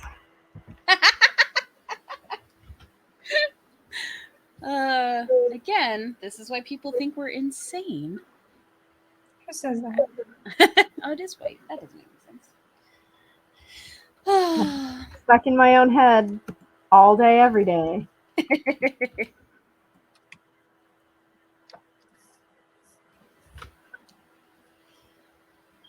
I also think it's the weird, like, activation words that I had where all someone has to say is something and it will immediately trigger, like, the found memory. So, you know, if someone says something very, very easy and simple, like, hey, I'll be right back, all my brain does is, after these messages, we'll be right back. Every time.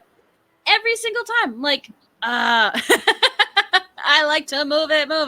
I like to move it. Yes. Yeah, just plays.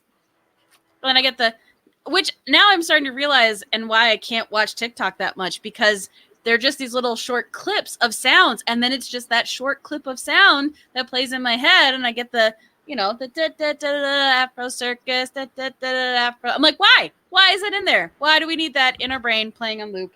Stop, please, let me rest.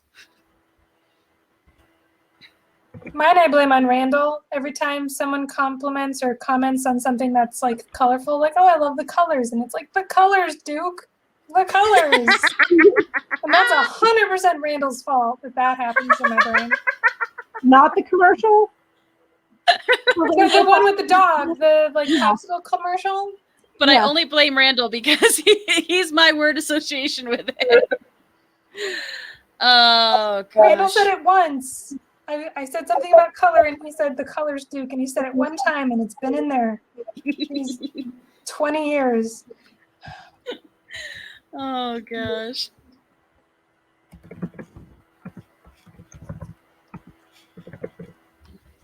Oof. Was about to date this 2012. I mean, probably appropriate for this cartoon. But appropriate for what we're drawing.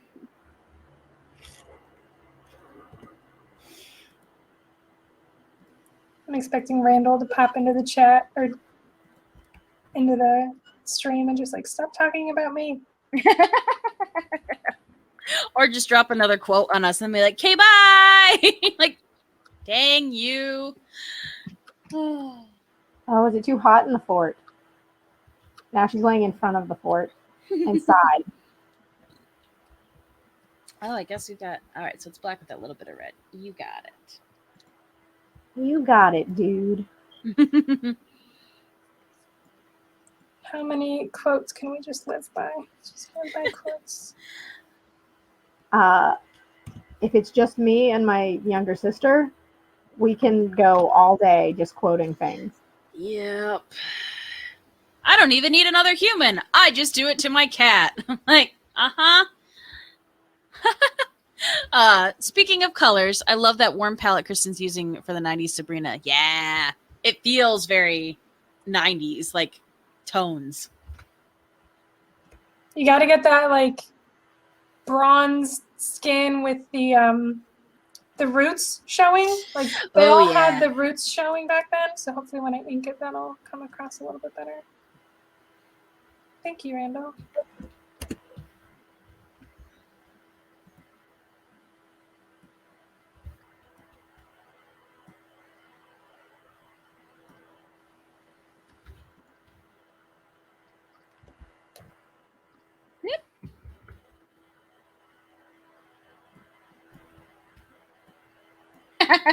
Yes. Thank you, Mayor Squish. Monkey underpants. All day, every day. That is what my brain is doing. Yep. At that point, so that's from Gilmore Girls, which I know we've talked about before, and I've read the whole quote. Monkey underpants. But it was at that point I had kind of fallen out of enjoying Gilmore Girls as much, but that little clip and that little scene, and I'm just like, oh no. Someone has been inside my brain. That's not a good, happy thing. It's not a happy place in there.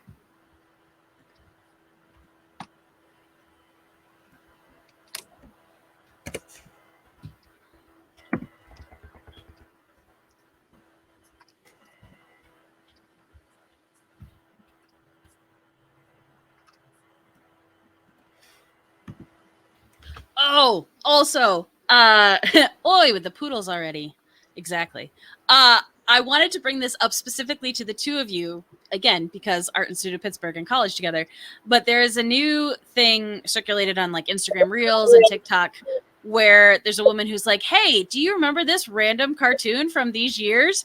And then she'll play something and I was like, bitch, of course I do. Like, Is that not a thing that everyone remembers? Like a couple of them that popped up and was like, yeah, duh. But like I'm reading the comments, they're like, oh my gosh, I haven't thought about this in years. And I was like, oh, that's right. We were real weird. Like we did this 10 years ago. Not even more than that. But yeah, one of them was like the Muppet Babies intro, and it was so funny because I was listening to it and I was just like singing along. I'm like, huh, I didn't know that was still in there. apparently it's still there. I might be able to sing along to Muppet Babies. Well, I don't feel like that one's too far out there. Yep. It's probably bad that I pride myself on how many Saturday morning cartoon theme songs I still remember. Like, I don't even need a cue. I'm just like, oh, you want the Mighty Ducks theme song the entire way through? I can do that for you. Just like, I can do that. Go for it. I'm ready. I got it queued up. A lot of cartoons don't have lyrics in their theme songs anymore. I mean, I guess like Batman never did. But yeah. But then it doesn't stop me from still trying to sing the X-Men cartoon riff, even though that didn't have words. Didn't stop. Yeah, no, that's not going to stop me. Are you kidding? No. Though I would have to say my new current, I think it's still being produced, cartoon theme song is Craig of the Creek. That theme song is awesome. Ooh, I don't know that one. It's like pop punky, and it perfectly encapsulates the feeling of being a little kid and going outside and just like playing in the neighborhood. And they had a creek running through their neighborhood, so all the kids would go and play by the creek. And it like perfectly gives you the feeling of this is what it was like to be a child. Aww. And it was like Ed, Ed and Eddie, but without like the just weird. It's more of like so weird that Ed, Ed and Eddie was. It was just so strange. I think somebody sent me something that said that Ed, Ed and Eddie was one of the most like long-running shows on Cartoon Network, and the creator still has the rights to it, so there won't be any shitty reboots of it. Interesting. Like he has all the rights still, which doesn't happen a lot in no, world. It really doesn't.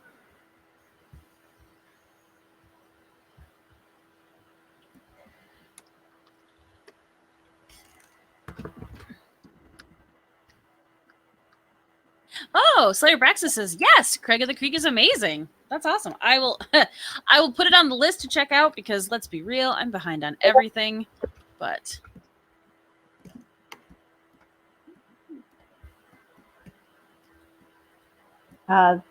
there's a whole episode about horse girls. oh, the one character like hangs out with the horse girl and pretends to be a horse. That's what they did. Oh dear. Back in the day. And it's such a good show. Who's producing it? It was Cartoon Network, I believe. Okay.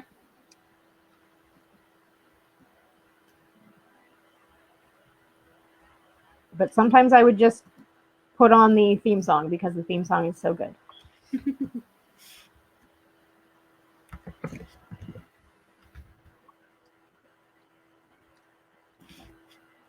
Not gonna color in the lines today, apparently.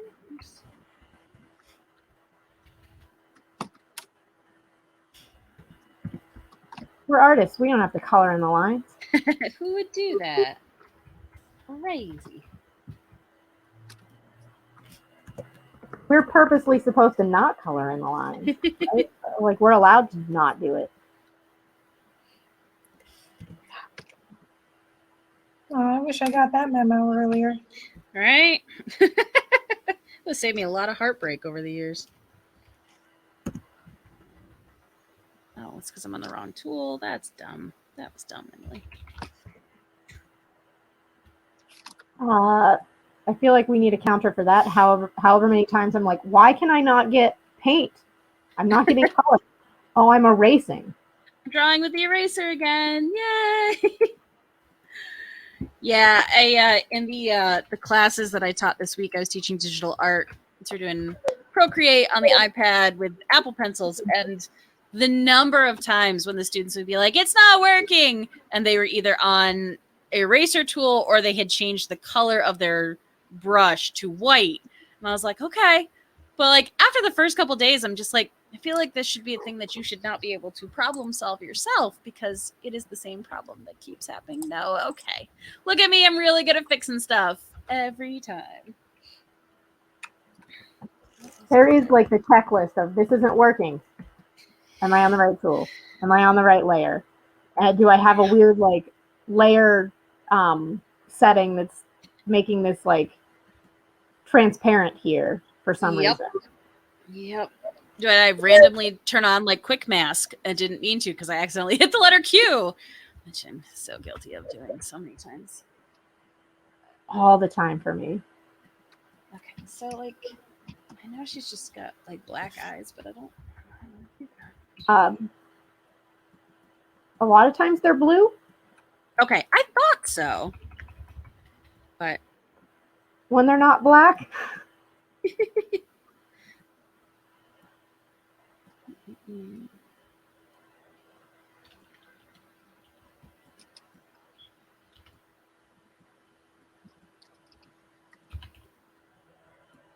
Oh.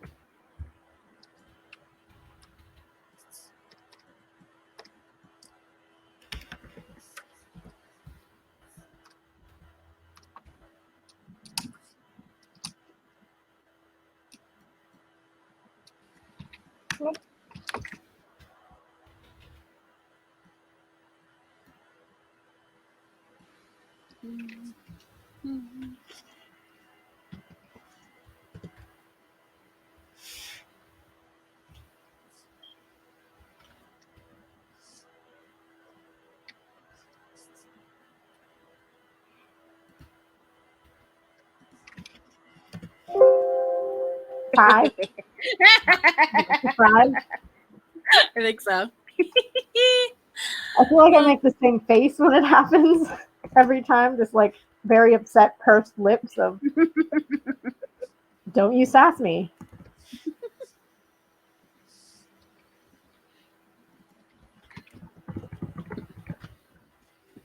You know what? You work for me. Can we not? I pay your power bill.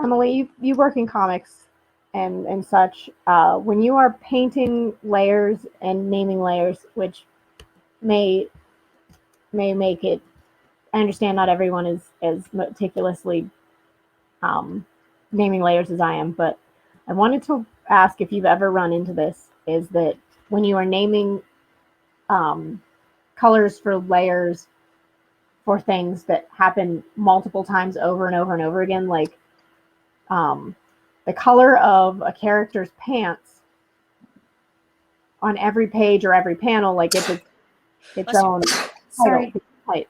And I have a character named Peter, so every time I type in Peter Pants, my head's like, that's so close to Peter Pan.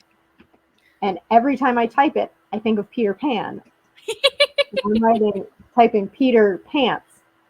And I wondered if that's something that happens to other artists, or if it's just me being crazy. No, not being crazy at all. Literally things that I type all of the time. have weird word associations. It's funny because I thought you were going to ask a completely different question. So I kind of love that. What makes me sad, though, is for these words that I type all the time when I'm naming layers, especially when I'm working on like a full comic page, and I will be typing the same thing multiple times, I will mess that up more than any other time when I'm typing. I'm like, I am actually pretty good. I type pretty quick with pretty good accuracy, except for when I'm in a design program and I can't spell anything on the first or eighth try. So, yep. I had trouble last night. I was coloring a page, and the one character was carrying a key. But in my other comic, the character's name is K, and my hands kept typing K when I meant key. And I went back through every single one of my layers and had to change K to key because I knew it was wrong. And it was driving me crazy. No one else is going to see this file. No one's going to care that I accidentally made every key K. That's the one. That's where I know that I'm actually an insane person. I'm like, I am handing this off to no one. No one but me will see this. It doesn't matter, but it matters to me. And it's going to bug me, and I'm not going to be able to focus on anything else because it's going to sit there and I'm going to know. I'm going to know what it says. Uh-huh. Yeah, so can't relate at all.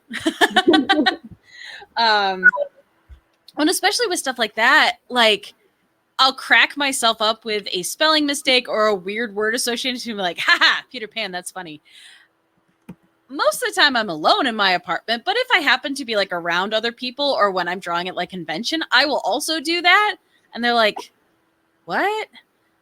And I'm like, it's funny, but if I explain it, it's probably not actually funny. It just was a weird thing that my brain did, and it made me laugh. And It's like you had to be there. I am there. I'm right here. I'm right here. Aw. You had to be here. You had to be right here. Yeah, you had to be living in my brain for that whole thing that just happened. Or worse, then you go and you do explain it, and they're like, okay. I'm like, They're like, you are a nut. yes. Yes, I am. I'm sorry. So, pickle. Randall says, y'all over here using unique layer names. Me, blues, reds, I.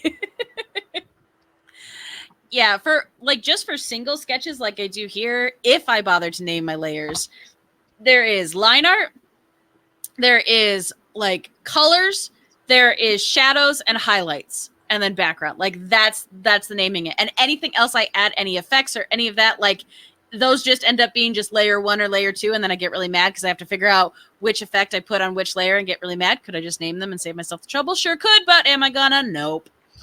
Emily, you just named the folders in which I put all of my organized layers in. Yep. That's actually what I do, though. So I think it's funny. I don't think that was something we learned in college. I think that's just like what our brains were like, this makes sense. That makes me feel a lot better, guys. Thank you. Oh.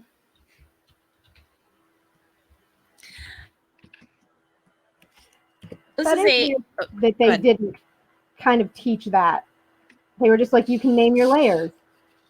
It helps you be organized. There was never anyone who was like, this naming convention works really well for me.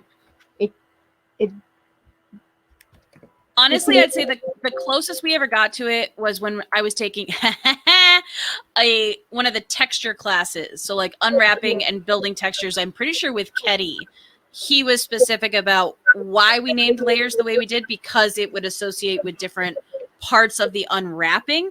But that's literally the only time I remember ever having something that specific regarding creating layers and naming them. Diffuse layer to... Yeah. Because you're putting everything in one Photoshop file. So if you had like a bump map or like every single thing you were painting was in that same file because it all laid over the unwrap. Yep. To explain it to all the non-3D. Did you get that at home, kids? We just got real nerdy on you. It's good. Oh, bump map. I miss a bump map. It's like, and you said that I had that like pang of like, oh my god, I haven't made a bump map in like 10 years. They're a little obsolete now too. Yeah. Also, so to really date all of ourselves, like I remember when ZBrush was first like breaking onto the scene and all of this crazy stuff that ZBrush could do. And, you know, we weren't learning that in school. People who were learning it from like Reddit subthreads and subreddits. Yeah.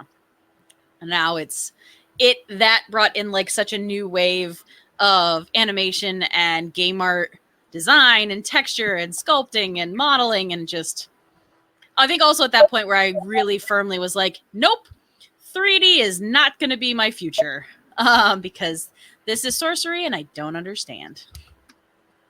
I still model things on occasion, but it's usually simple things like I know I'm going to be working in this interior environment in my comic a lot.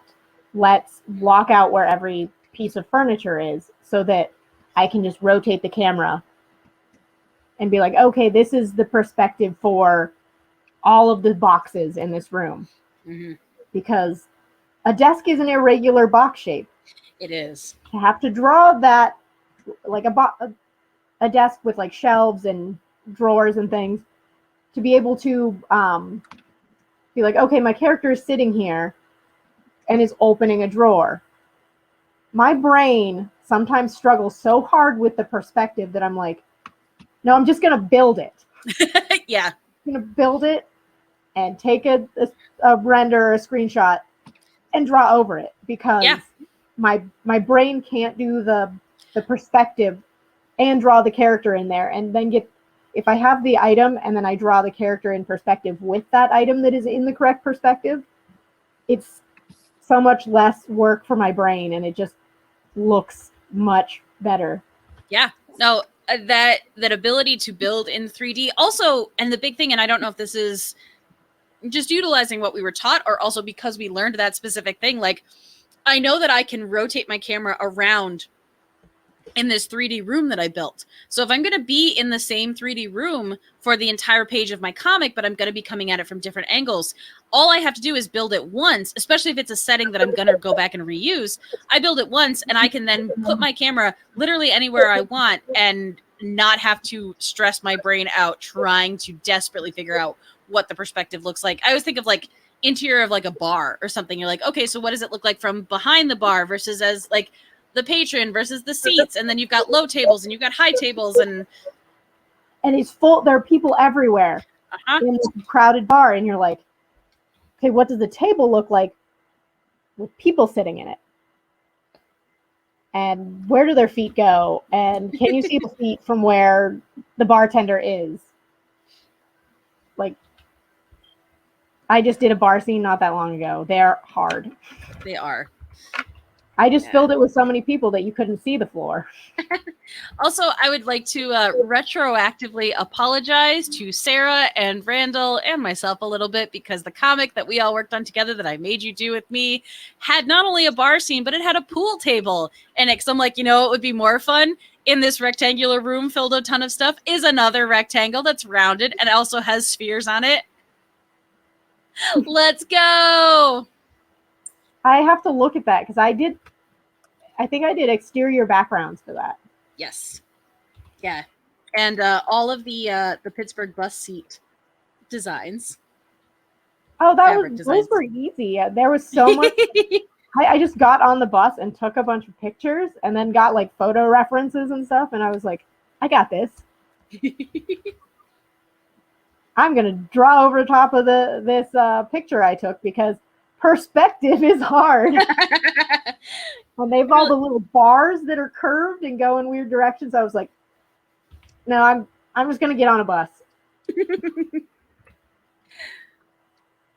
I think some of my favorite like interactions at Comic-Cons, because I would have the original pencil pages that I had worked on and then like a printed out copy of what the big full page looked like next to it. And there's one of the characters sitting on the bus. It is the loneliest goddamn page because it's just like 3 little pictures of her and nothing else because you literally filled in everything else on that page. And someone's looking at it as like, so is that all you drew? I'm like, yes, because Sarah did literally everything else for that page. I have to dig that out. Yeah. Also, you want to really melt your brain on that one? We did that in 2014. Ooh. I was like, no, it hasn't been that long. Oh my God. I feel like it would be fun to do that again. Like, as long as I give you guys more time than I did the last time. I'm like, hey, what? We've got 2 months. We could do this. well, it was 10 pages, 15 pages. It really wasn't too much, but I think it was tough collaborating then because it wasn't as easy to hop on a virtual call and talk everything out. Absolutely. It was like, I did my part. Here's your part. Just do it. And it was like, oh, okay, I guess. Yeah. We also were not all in the same place at that time because I was where I am now and you and Randall were in Pittsburgh. And yeah, and it was weird because so I did pencils and I'd scan those and send them. And then Randall was doing inking and coloring and you were also doing backgrounds. But then I went back and was adding all of the word bubbles and everything. And yeah, it was insane. It was also one of the first big collaborative comic projects that I did aside from just working with a writer. So yeah. Well, maybe someday I would be up for another one. I'm actually doing okay with getting a backlog again. So I was gonna say, I feel like it's when at least 2 of your comics have to be on hiatus, so you're not working simultaneously on 6 books. The problem is I have to get my backlog back up, which is happening. There just has to be a serendipitous moment when none of the pages take an extremely long time to do. So if I'm doing an interior scene for 8 pages, and so it's characters basically in front of a wall with the same background I'm copying and pasting, or maybe there are 3 different background angles that I'm just reusing and putting the characters over top. I can bang that out really fast, and then painting it is easy because everything's the same color palette. Yeah. And just click fill, everything. And that will go really fast. But then I'll get an exterior scene where I'm meticulously drawing in shadows and bushes, and if I have a bunch of exterior scenes that are all unique, like characters walking through a park, that takes a lot more time per page to produce. So those kind of bottleneck the pipeline. So I'll have a good backlog, and then those parts of the story will happen, and I'm like, well, shoot, those were 3 pages that were really hard or time consuming, and then I've run out of all of my backlog. Yep. So right now I've got I'm at a good place in several of my comics where they just got easier to produce. Good. So I think I'm 4 weeks ahead, and by the end of the weekend I'll be 5 weeks ahead. So nice. I'm getting there. I hope. I blame Inktober for my not having any backlog anymore, because I'm blaming Inktober for my stress lines on my face. I start all of my comics for tendinitis. I started all of my comics with at least 20 weeks of backlog. Keepers. And then after 3 years of doing Inktober, because I wasn't producing comics for basically 3 months, it all dwindled. Yeah. Specifically because of Inktober. So never again. I will not do it. Don't ask me to do it. I also love, again, and it's all of us because we're all insane people. Those drawing challenges, they are an optional thing. You can choose to do them or not. Do I still feel the most insane pressure every October to churn out an Inktober drawing every day that it actually I am stressed the whole month because of it? It's optional. I don't make money from it. I'm not getting paid. There's no deadline because it's not a real thing. That's stress. I hate it. I So do much. it, but I hate it. Yeah. It is a good exercise, I think, but the Mhm. problem is I don't think I'll do one inked thing a week. Like that's more that I ink normally. Yeah. And that's what Inktober is supposed to be about, is you're doing something more than you normally do. We have prompts for every day, but you don't have to do every day. Yeah, but But tell that to our brain. I was just Me and thinking my that head. same thing. But my brain says, you're failing if you're not drawing it every day. Like, you can And say it out then, loud all you want, but don't mean jack. yep. And also, now that you have fallen behind, just remember that you still need to make up all of those days that you missed. So just adding on, you can't just skip a couple days and then come out with a new prompt. You've got to La do la it. la, I can't hear you.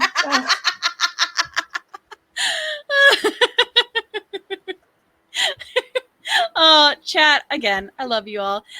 Andy mentioned coming in. Inktober is stupid.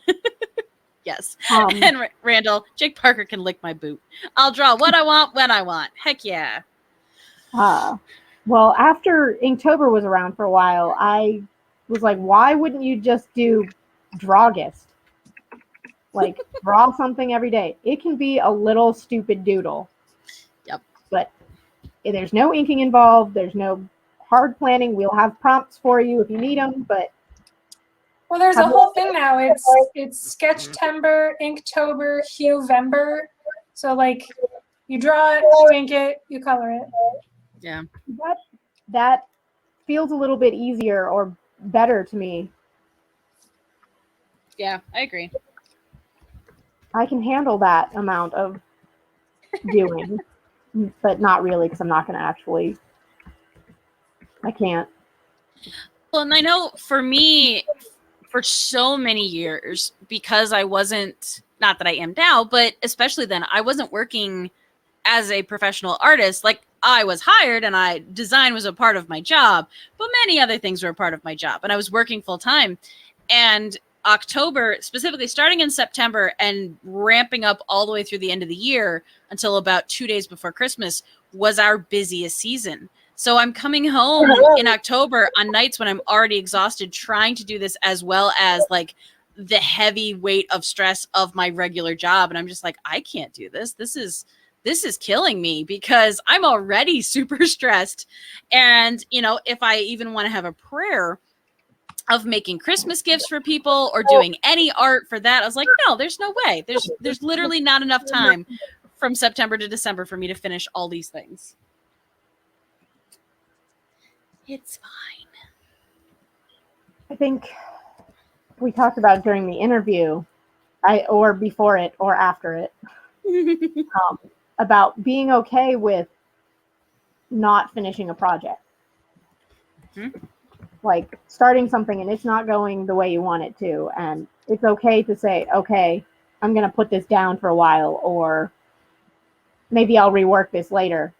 That it's not like, it's okay to take a break or to switch gears or to decide this project isn't worth my time and effort.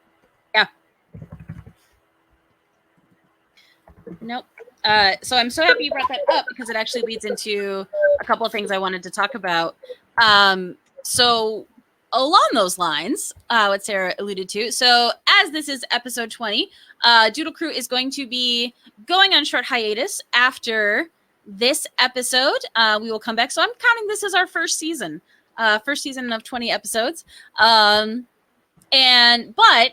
in the interim, until we are back, speaking of Inktober, when we are back after September, in the weeks until then, every Friday on my YouTube channel, once a week is going to release an artist interview with a lot of the people who have been Doodle Crew originals and Doodle Crew guest artists. I got to sit down with a lot of incredible people and talk to them about that. So you'll get one of those every week releasing on, thank you, Mayor Squish, releasing on my YouTube.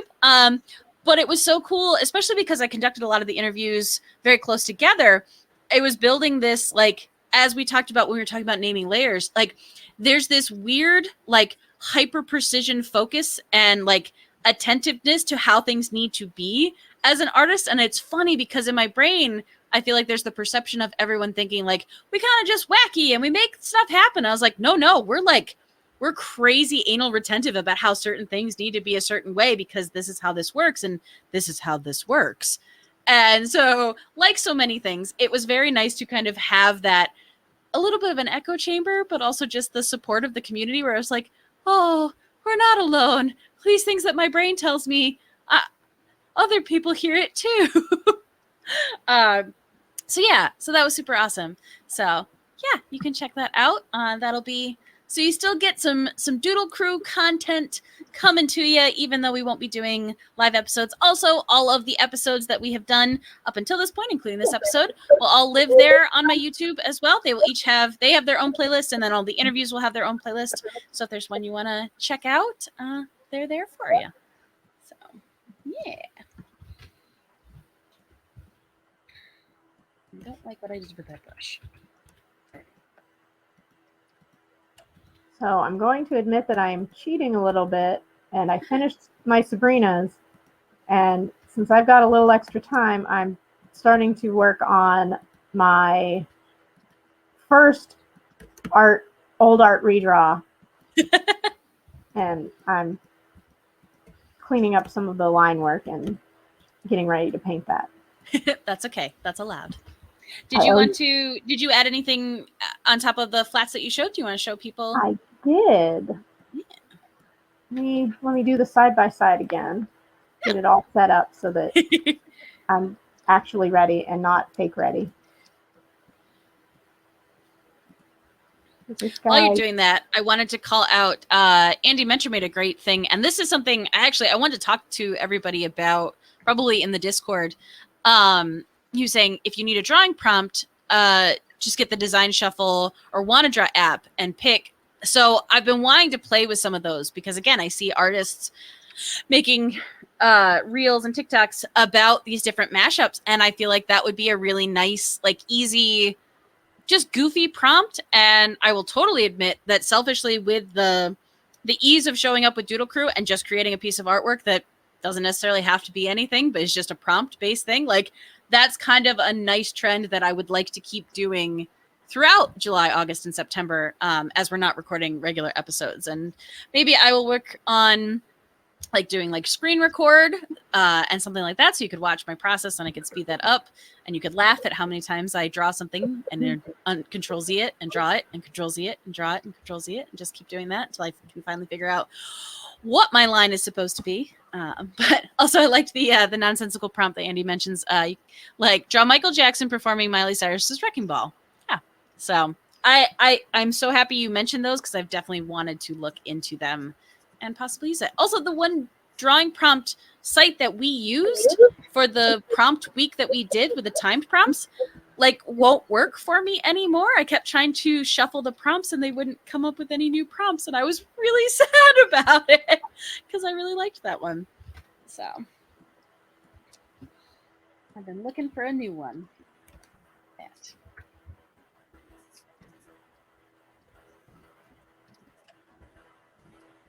I wish, and maybe there is, but I wish that there was, like, I have 2 artboards up. Can I just hit a button and it perfectly fills the screen with my artboards? Yes. To, like, the exact, like, okay, you can fit it this way, and then it has to have this much space in between because that's the shape of your artboards. I wish it would do that because I would make my things bigger and nicer for viewing, but it doesn't allow me to do so. And if that is a thing and I'm just dumb, someone tell me. But not dumb. We're not dumb if we don't know it, just haven't learned it yet. That's true. It's true. But I'm ready to share when you are. I am ready. I swear I'm really ready. Oh, they're so cute. I dig it. I'm going to confess that I stayed up kind of late taking pictures of myself holding a book because I wanted that, like, profile, Mhm. but profile holding a book, your arms cover each other. Yeah. And I was using a really heavy volume of the complete works of Sir Arthur Conan Doyle. So like all Sure. the Sherlock Holmes stories, because it was a book with a ribbon that I have. That's funny. So I feel like I got an arm workout for the Doodle Crew. It flexes muscles we weren't even expecting to flex. Oh, that's funny. I will confess, though, I'm such a sucker for those really cool, like hardbound books, even collections of ones I've read a ton, or even ones I don't plan on reading again. Out of that, there's a great Jane Austen collection that my mom has. That's just this beautiful hardcover book. I was like, do I have all of Jane Austen's books in paperback separately? Yeah. Do I still want that big old compendium? Yeah, I do. I was like, I just want to carry it. I don't actually want to carry it because it's, again, tiring, but You want to look pretty on the shelf, which is okay. Like when I eventually buy a house, I want the one bookshelf that is an entire wall, and I want all of the books on it to be that like leather bound with the ribbon, Yep. like smells like a library collection. Whether I plan on reading those books or not, that's what I want. Just want to touch the spines. Just let me touch the spines. I just want to have one of those ladders and do the bell thing where oh god, so much. I've wanted that so much for so long. It's like, oh yes. Also, Soapbox Klutz, yes, my Salem is remarkably smug. Very, very pleased with himself. Oh, Mayor Squish says, I found a big ass book of Edgar Allan Poe works in TK Maxx for like $18. And to this day, I want to smack my past self for not getting it. Yep. Aw. Wow, that is a monster. Barnes & Noble has really good collections of different authors' works that are in, this isn't a good version. Let me get my Sherlock Holmes one. But they've done Grimm's fairy tale. Let me show you. They're awesome. Oh, Soapbox Klutz. Dewey Decimal System. I don't know if I'm that committed. I just want the slidey ladder. Oh, that's gorgeous. Look at that. We've got the like gold foil on the covers. The interior covers are always really pretty. The back, I love this one because it's all like wallpaper and I love it. Sherlock stuff. But it's big and pretty. Has the gold on the edges of the page, the ribbon. But I don't usually like purchase a book that I don't know if I'm gonna like I've read these stories. Am I gonna reread them? But just having it, if I ever do want to pick it up, like this type of edition, clock, wristwatch on the. Yep. But they tons of these collections, and every time I don't buy one, I kick myself. Well, those are the ones too where I'm just like, I kind of want to reward the company that hired a really good like packaging and advertising team, because you got the right people. You put together an incredible product. Like, please make sure that you pay them, because they were worth every penny for this thing that they've made.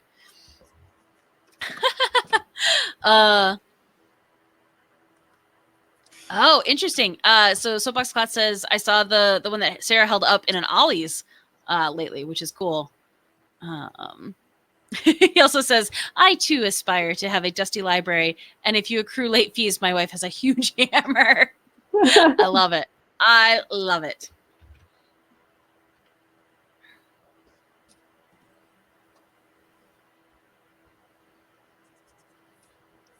Yes, I also would hope that the hammer would be used for anybody who dog ears pages of books. Now, like crappy mass-produced paperbacks that are already, like I bought them used, nah, if they get a little bit damaged, okay. I still don't like to fold the pages down because it bugs me, but that's just a texture thing.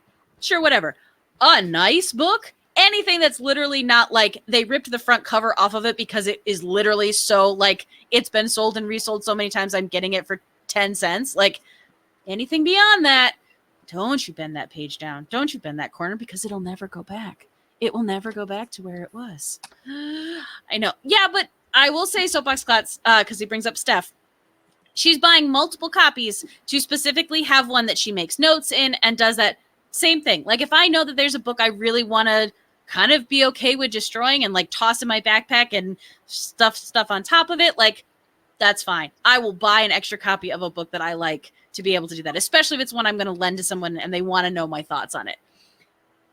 Well, if I'm borrowing it from somebody, absolutely not. And two, if it's one of my nicer copies, no, get real mad. I still feel guilty even if it's on purpose. Like I buy the cheap one. And I'm like, okay, I'm not going to worry about this one. And then I do. I'm like, I'm sorry, sweetie. I know it. Oh, gosh. I can't remember. It might have been Patton Oswalt. I can't remember the stand-up comedian who was doing it, but he was talking about how, like, he was just describing something, but he was anthropomorphizing. Wow. Nope. Couldn't do that one. Anthropomorphizing a pencil as like a character and gave it some characteristics and stuff like that, and then talks about breaking the pencil. One, there's not a real pencil, it doesn't exist, and two, it's not a real thing, but like the audience and myself gasped because I'm like, no, he's like, it's not even real, but there's that thing in your brain where I'm like, but you hurt him. Why did you hurt him? Reminds me of a post. There was a lady that saw this super sad looking cactus at the garden center, and it was just like this little poor pathetic cactus, and she didn't buy it. And then later on she was in the car crying, and the husband was like, is this because of the cactus you didn't buy? And she's like, yes. I'll go back and get it. Thank you. And then the whole post dissolved into people talking about how quickly humans will pack bond to literally anything. Yes. Like we're so obsessed with pack bonding that just like this stupid little cactus that is about to die in a grocery store is like, no, we must save. I'm so happy you knew the term for it because I was like, there's no way I will ever get back to that because it's not in my brain. But yeah, I was like, no, but baby, it's funny because I think across the board, I lack almost all other maternal instincts. Like I don't have kids. I don't want kids. I don't want to procreate in any way. But the little baby succulent, like, the baby.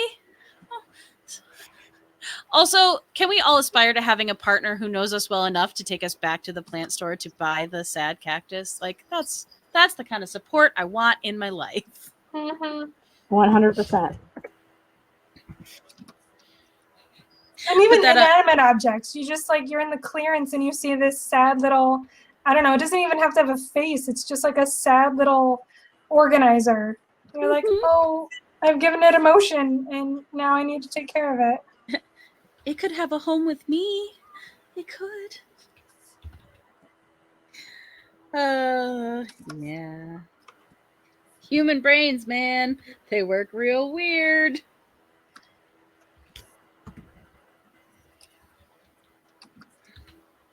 And it's like, oh yeah, pack bonding is why we survived. And it's like, yeah, but do we? I mean, we do, but like, sad cactus, must save. Yes. So Soapbox Cloud's talking about buying copies of like Lord of the Rings to have loners before. Absolutely. And especially with stuff like that. Like I think I had the copies of it that I had were the ones that had like the movie pictures on them. I'm like, these don't mean anything to me. Like I'm happy to lend those if something happens to them. It's fine.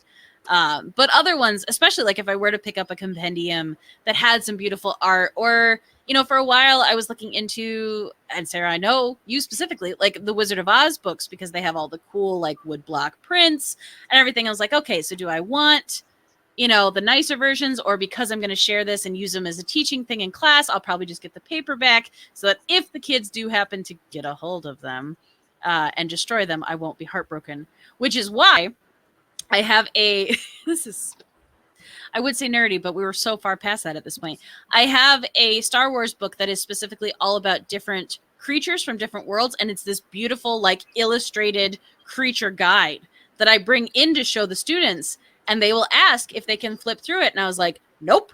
If you would like, I will turn to a page and I will hold it up, but this is the only copy of this book that I have, and I really like this book, so no, you may not touch it because I don't trust you. I see what you do. You have sticky hands, even if there's nothing sticky around. You got Jam jam hands. hands. Jam hands. Yes. Also, here for it, Andy Mentor has ended friendships over page folders. I support you. Oh, I love it. Soapbox Class says, I look forward to buying lots of sad little succulents and other small things for Mayor Squish. Who loves succulents? Yes. Again, the support that we are all looking for. Guardian Man says, Kristen's 90s Sabrina is giving me everything right now. Good thing I'm playing PS1 on my retro TV tonight to keep the 90s mood rolling. Yep. Gotta get that. Also, did you say she had blue eyes or green eyes? I don't know why I thought she had green eyes. Blue eyes. She does have blue eyes? Blue eyes. Well, not anymore. I feel like in the 90s cartoon, there was sometimes where the color saturation was weird, and they did almost look a little bit more green than they did blue. Because I'm just remembering it wrong, which is also possible. But In some of the screenshots, it does look a little like blue, green, teal. Because she has a star earring and a moon earring, and the moon is the same color as her eyes. I guess I could just Google Melissa Joan Hart eye color. All the things we could do.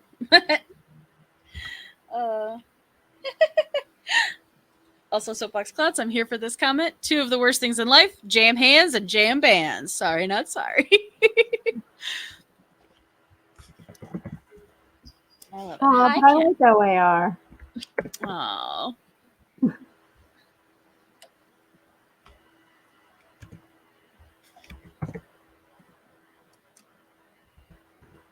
I also met them in real life a couple times. They're Did you really? good human beings.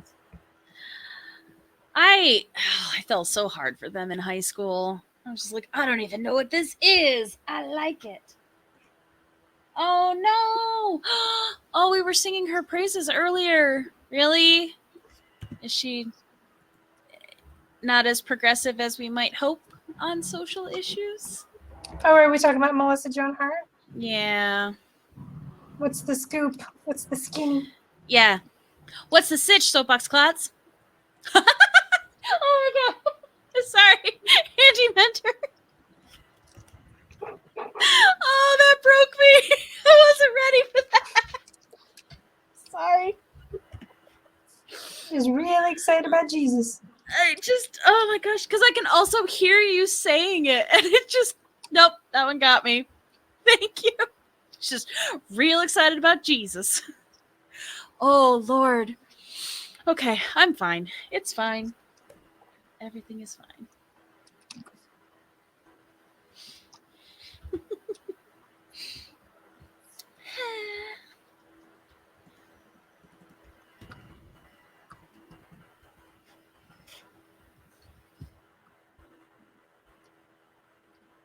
I feel bad for not knowing the actress, but my response to Melissa Joan Hart being very into Jesus is not as much as Danny Tanner. But I don't remember that actress's name. Nope. I'm glad you said Danny Tanner, because while I have never watched an episode of Full House, I knew who you meant. This Full House, right? As I said that, I was like, wait, is that not it? I knew who you meant. Okay. See, okay. I'm good. Pretty much. She's not a total monster, I think. I was going to say,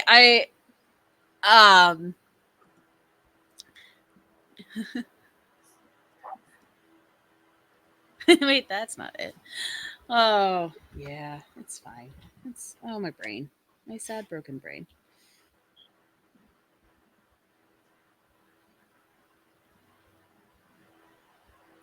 It doesn't work color-wise, but it's very 90s. Oh my gosh, it's so 90s. But I love it.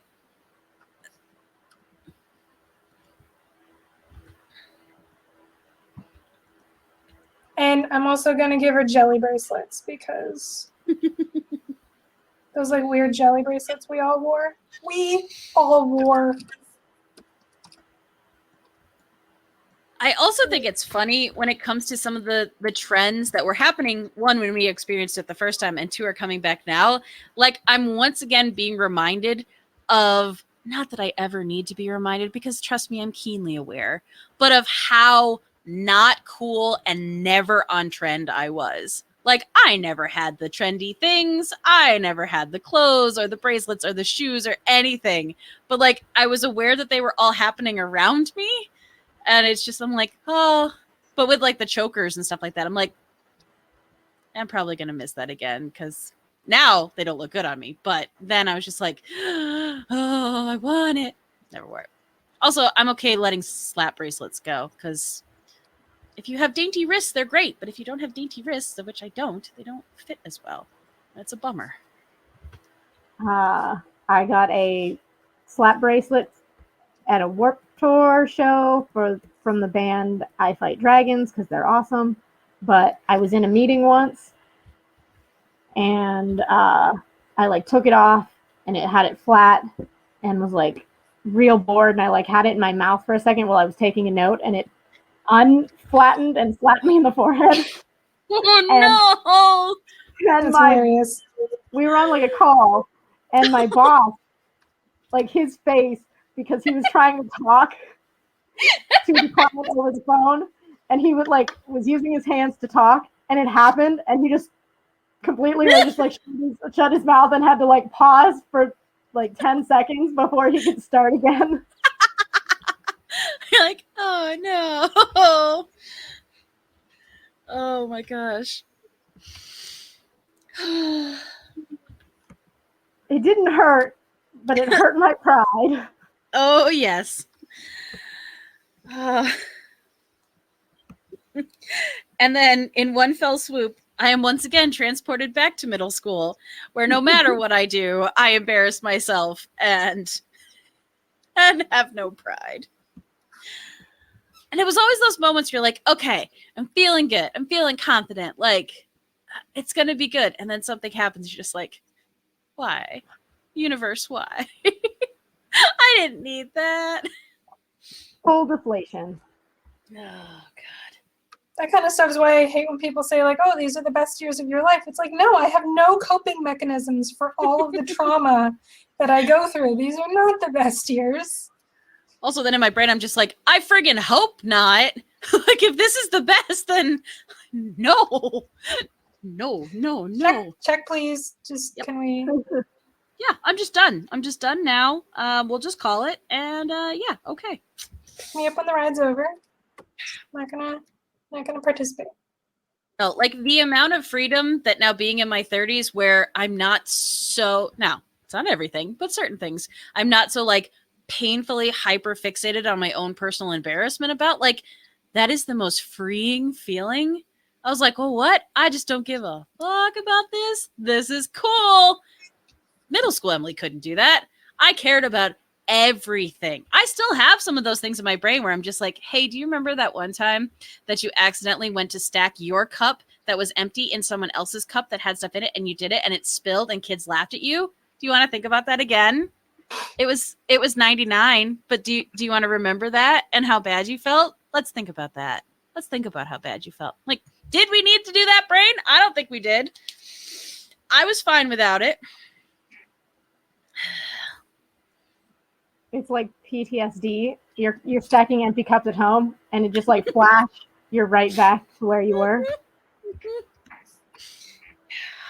Like Kristen said, trauma. So much trauma. It's again, I say it's funny because this is also how I cope with things.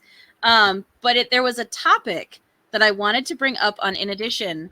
And it was the specific reference I was going to make was things that you still do now as an adult because of something that happened in school. And I'll tell you the example that I was going to use first. And it was because of when we were in school, low-rise jeans and thongs, aka whale tails, were all the rage. Which if low-rise jeans don't come back and they just die, that's fine. I completely blocked that they were called whale tails. Did wow. Mm. Yep. Okay. But it was a thing, and either you were in my school hierarchy, I can obviously only speak to the high school that I went to, but if you were hot enough to do that, it was fine. But heaven forbid, if you happened to be overweight or not one of the pretty girls, you'd be mocked mercilessly. And I then became so absolutely terrified. Also, I was not wearing thongs, let's be real.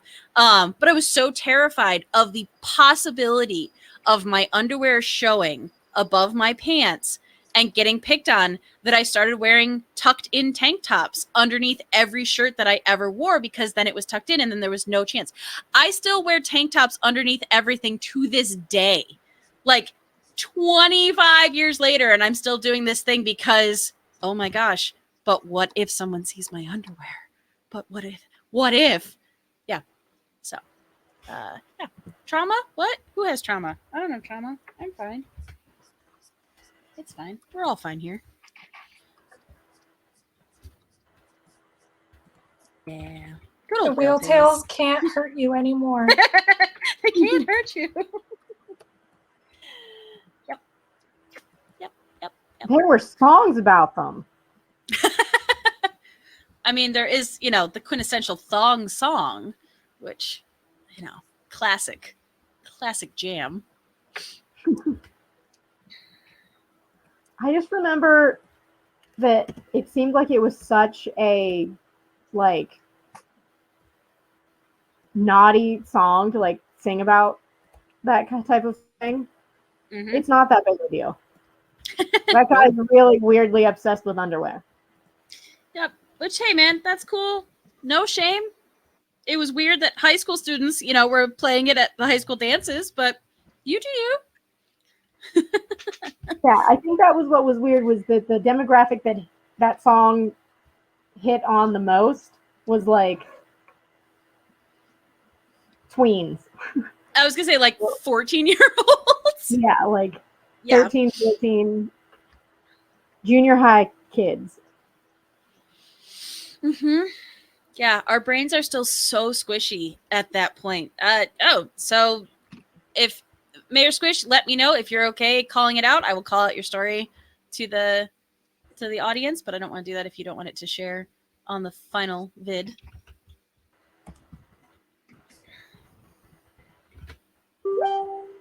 Ooh, that's a new sound. I don't know what that sound was. That was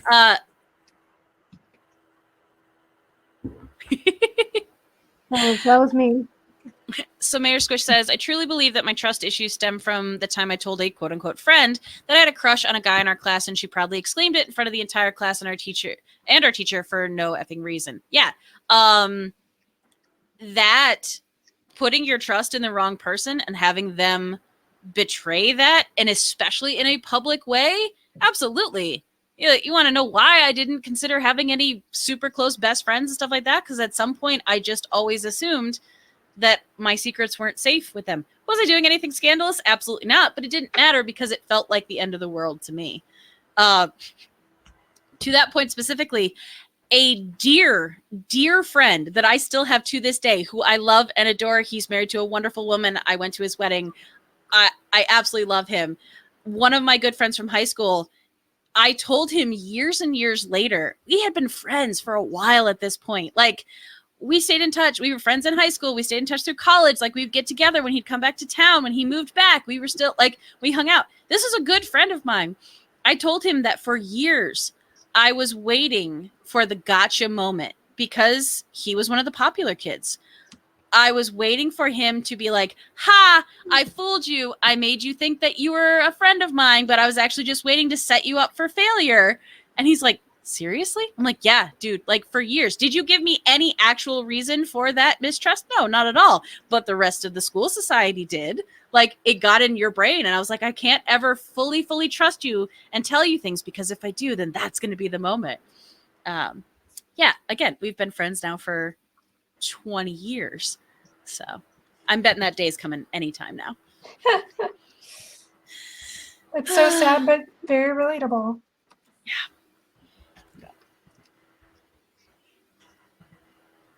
Oh, heck yeah. Soapbox Klutz. Her love life did work out. Aww. Also, hi, Stray Toast. Welcome, welcome. Nope. Oh, high school. I am one of the weird people that does miss high school some, but I also spent most of my time in the art room. So if I miss aspects of it for sure. I just want to go back to the art room every day. I miss the camaraderie too of the art room, of the band kids. Like, I miss getting to be around and see my friends every day and share in that, again, the collective energy of it. And also, can we just go back to having that much energy? I miss that. Can I go back to Fiestato Pizza Fridays? Just kind of really want that. I just want pizza. Let's be real.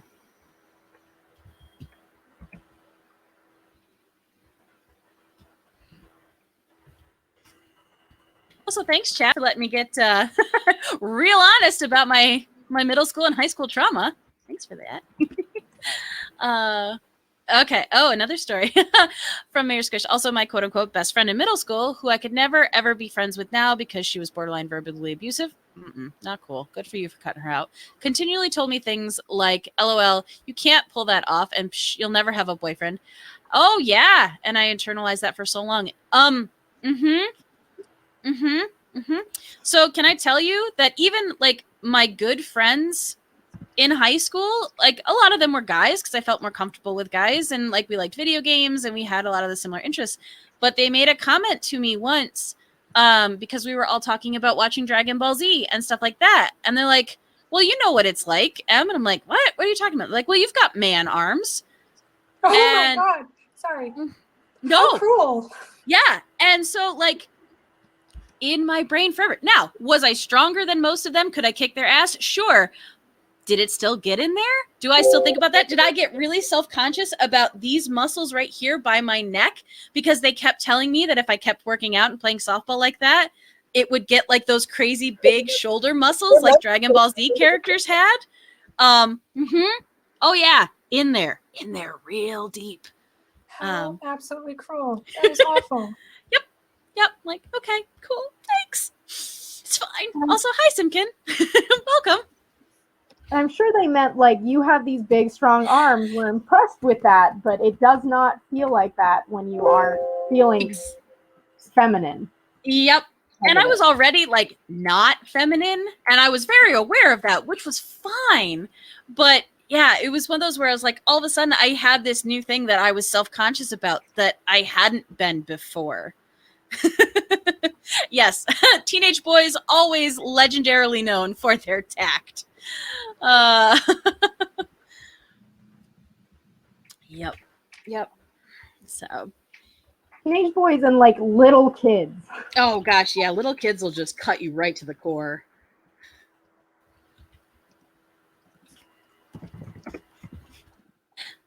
It's funny, in one of the interviews that I did, we got talking about how it specifically to like kids coming up to the table at Comic-Con, if you ever want to get a really honest reaction of the kid likes your art or not, just ask them. They'll tell you. There's no bullshit. They will be honest. Like, no, that's not really very good. I'm like, okay, thanks. It's fine. Like, this other one's better. Like, good. Like, all right, parents, you can take him away now. I'm done with him. Okay, bye. Uh-huh. Oh, it's so good. I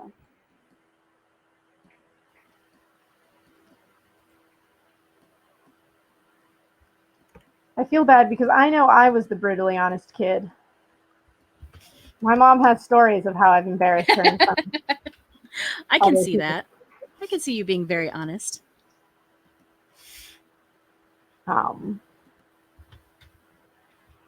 Her favorite story is when we were in Kmart and my mom was looking through a bin of socks because that's how Kmart worked.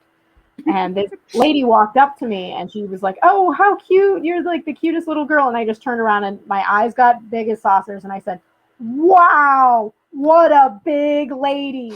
And my mom turned around, he dropped the socks, turned around, grabbed me, put me in the cart, and we left. Oh She's like, thank you for pointing out the obvious statement that no one needed you to say, and probably ruining that woman's day. I think I'm on number 9 of chimes. no. Oh.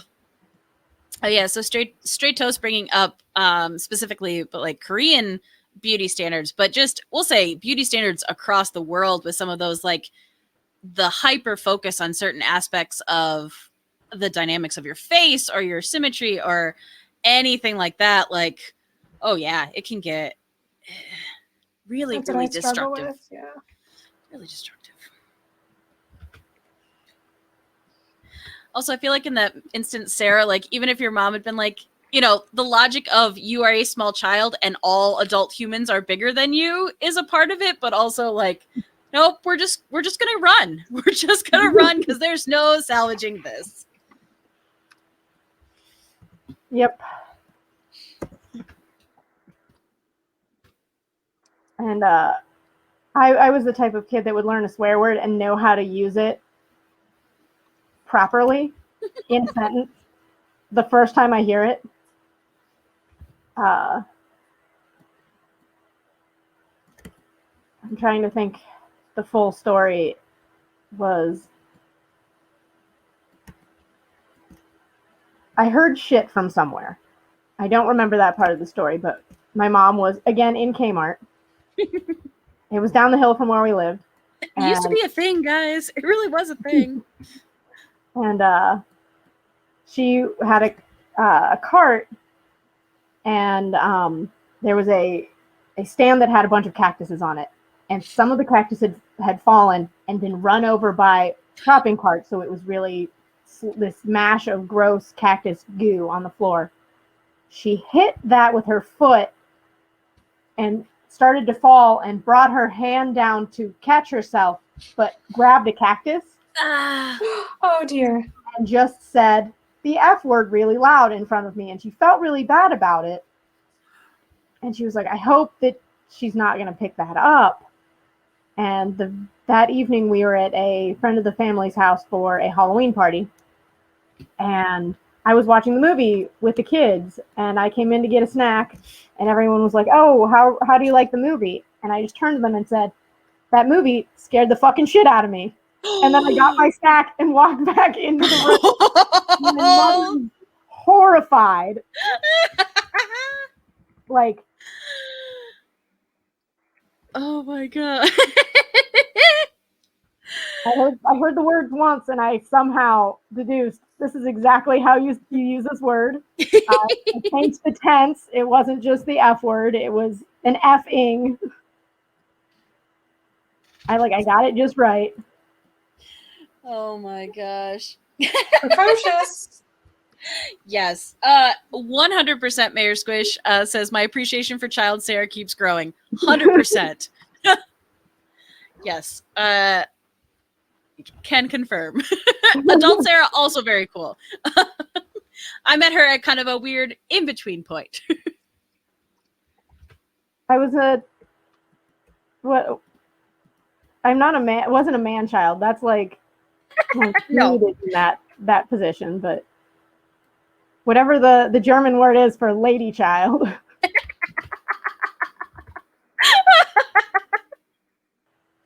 Oh my goodness.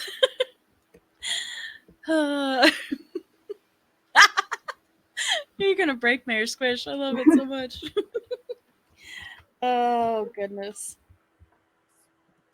That's too funny.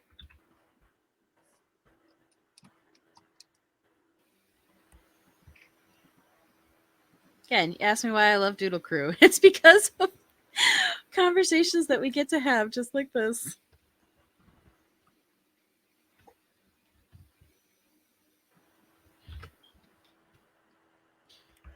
When we come back, I'll make sure to have a lot more childhood stories at the ready.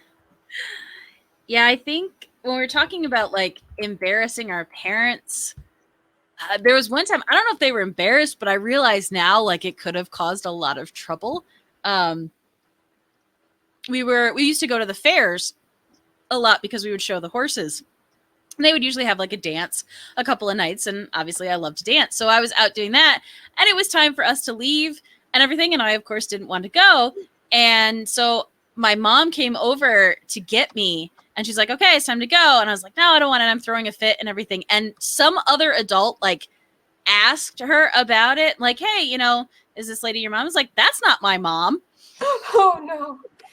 Which, boy, like, mom didn't let her cool go a lot. Like, she might have been simmering into the surface, but little Emily got in so much shit for that. Also tough because, again, those of you who've met me and met my family, I don't look like my mom. I look like her when she was a little kid, but only when she was like 6 or 7. I am a clone of my father. So she does, like, she's got dark brown hair at this point. I've got bright blonde hair, blue eyes. Like, she's got brown eyes. Like, we're very different skin tones. Like, there was a chance she might not have been my mom, but I was in so much trouble. Not little Emily's best moment. But did you get to stay at the fair longer? No, oh no, I got dragged out of there and I got in a lot of trouble.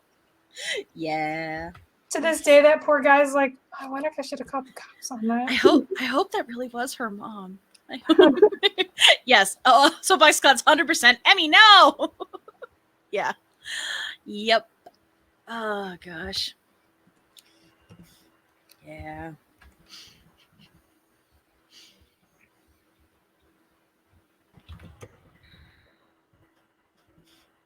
Pretty funny. Funny in hindsight. Yes. Oh yeah. Hilarious now. But I was just like, also as I'm realizing like the adult I am now is like, oh no, that would actually be really, really scary. Also in that time before like cell phones and stuff like that, like how do you prove this kid is actually your kid? Yeah. Yep. My nieces are now 18 and 21, but they, at every holiday, they want my mom to regale them on stories of when all of the children were babies. They're like, tell us all of the stories. We want to know. What are all the funny things that everyone has done? So anytime I'm with my family, they are telling all of the hilarious stories. And one of them is you calling the lady huge, I'm sure.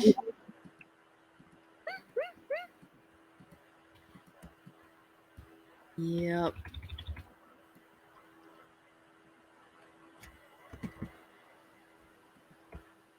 There we go. All right. Now, let me double check. Okay. Yeah, we are coming up on the 3-hour mark. So if you want to get to a good stopping point that we can do show and tell and outros. Let me pop in. Not that. I want this. Yep. You don't want to just keep drawing for like 3 more hours? I mean, I do. That's the problem. I'm just like, I could keep going. But then when I go to edit this and I'm like, why did I let us keep going for 3 more hours? And splice it up into 2. I was going to say no edits. Let us all just go. 6 hours. It's the endurance. Aw. Mayor Squish says, I'd be okay with that because I don't want to study. Yeah. No, also, yeah, we'll see. I know that in my brain, I'm trying not to remind myself that I do have 2 more days to get all my work done because I do not want to take the full 2 days to get all my work done. Like, I want to get my work done so that I could actually have a day off so I could watch Loki and catch up on things and not just stress constantly. So, all right, what are we doing? Nope. Give it. All right. This in there.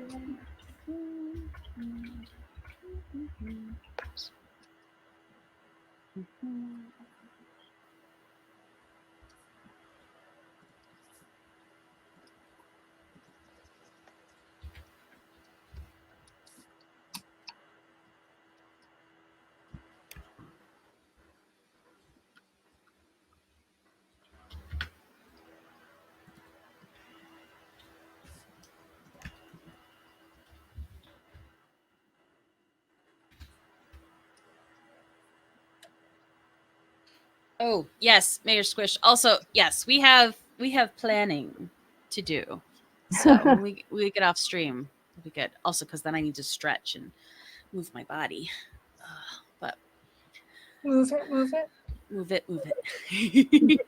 Also, Kristen, I can't tell you how much I love that little like magic pink thing. Like you just nailed the colors the little so sparkles? perfectly.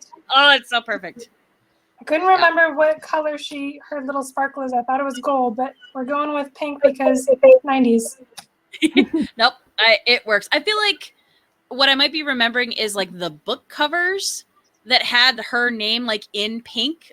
So I think that's where that's going, but it works perfectly. So yeah. All right.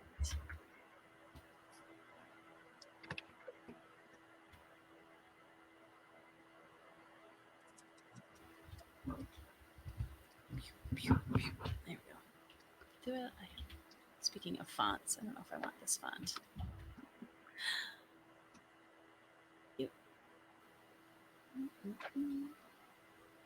It's Comic Sans or Papyrus. Those are the fonts you're looking for.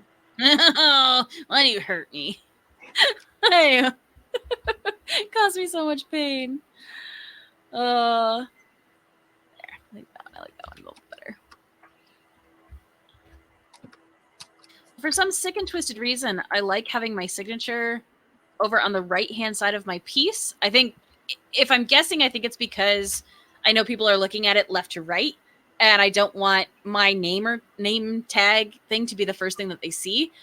But then there's a stupid thing because of the Y in Emily. If I use ones that have uppers and lowers, which is easier to read for a swan named Emily, the Y goes off the edge of the page. And it just it's one of those weird, it just bugs me. So certain fonts work better for that stupid placement that I am now committed to. So.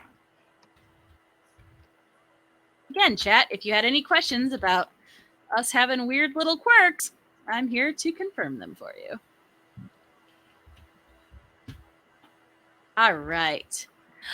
So let me slide this over so we can start with you, Sarah. Do you want to show once again your final piece and talk about where people can find you and follow you? Sure.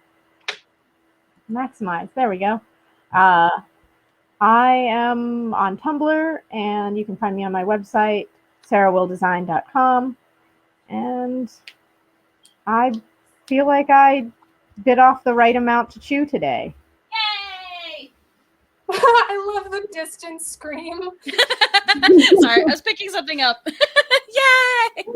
I don't know, that just added so much to it.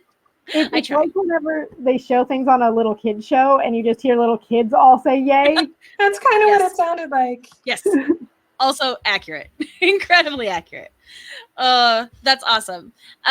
So I guess if people want to find you, follow you, do all of that, are you open for commissions this summer for while we are on break? I am not, only because I would die. Yeah, we don't want that. We're all going to practice just saying no, I don't have time. I can't do that. This is good. This is really good therapy for all of us. You have way too much faith that that's going to be committed to. If I say it publicly, then maybe. No, it's no.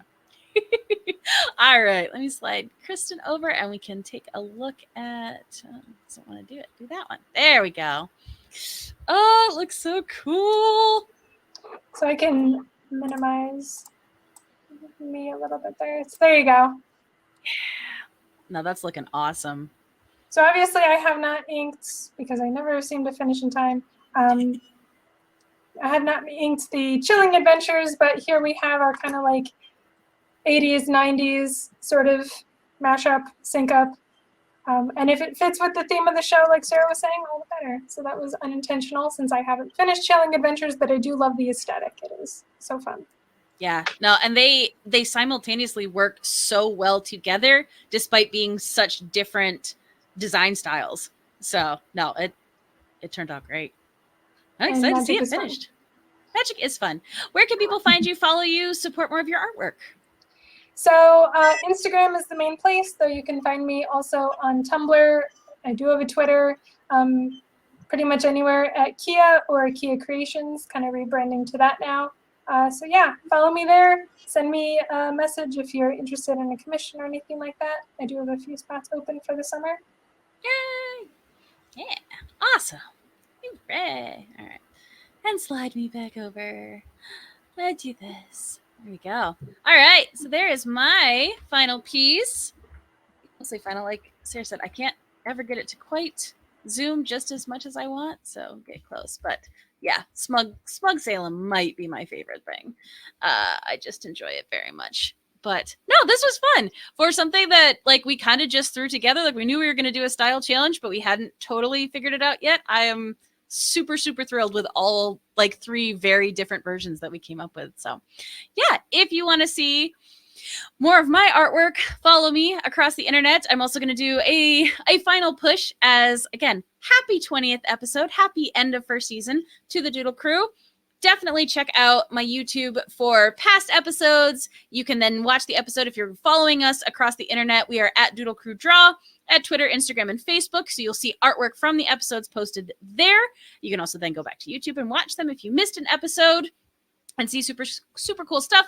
Also, like I said, for July, August, and September is when all of the artist interviews will be coming out. If you like them, let us know, because that's something that we can do again. Thankfully, everybody was willing to chat with me, even though I didn't give a ton of information. It was just like, hey, be here. I'm going to ask you things, which was cool. So yeah, if there's other stuff that you would like to know about the Doodle Crew, about the tools that we use, the style prompts, different things that we are doing, working on, always hit us up. If you just want to show us your artwork, tweet at us, Instagram at us. I'm super hip. I know things. Yeah, let us know. If you end up trying any of the style challenges that we did, show us your stuff. We'd love to see it. And a humongous thank you going out to chat. You guys are really the best. You, Grandmas. Yes, thank you. Mayor Squish is so much more hip than I am. Yeah, it is so awesome. We so appreciate you hanging out and chat with us, talking about art, letting us go on the rambling tangents of conversation that we seem to have every episode. But yeah, this is so great. So we love you all, and we can't wait to see you next season. Goodbye.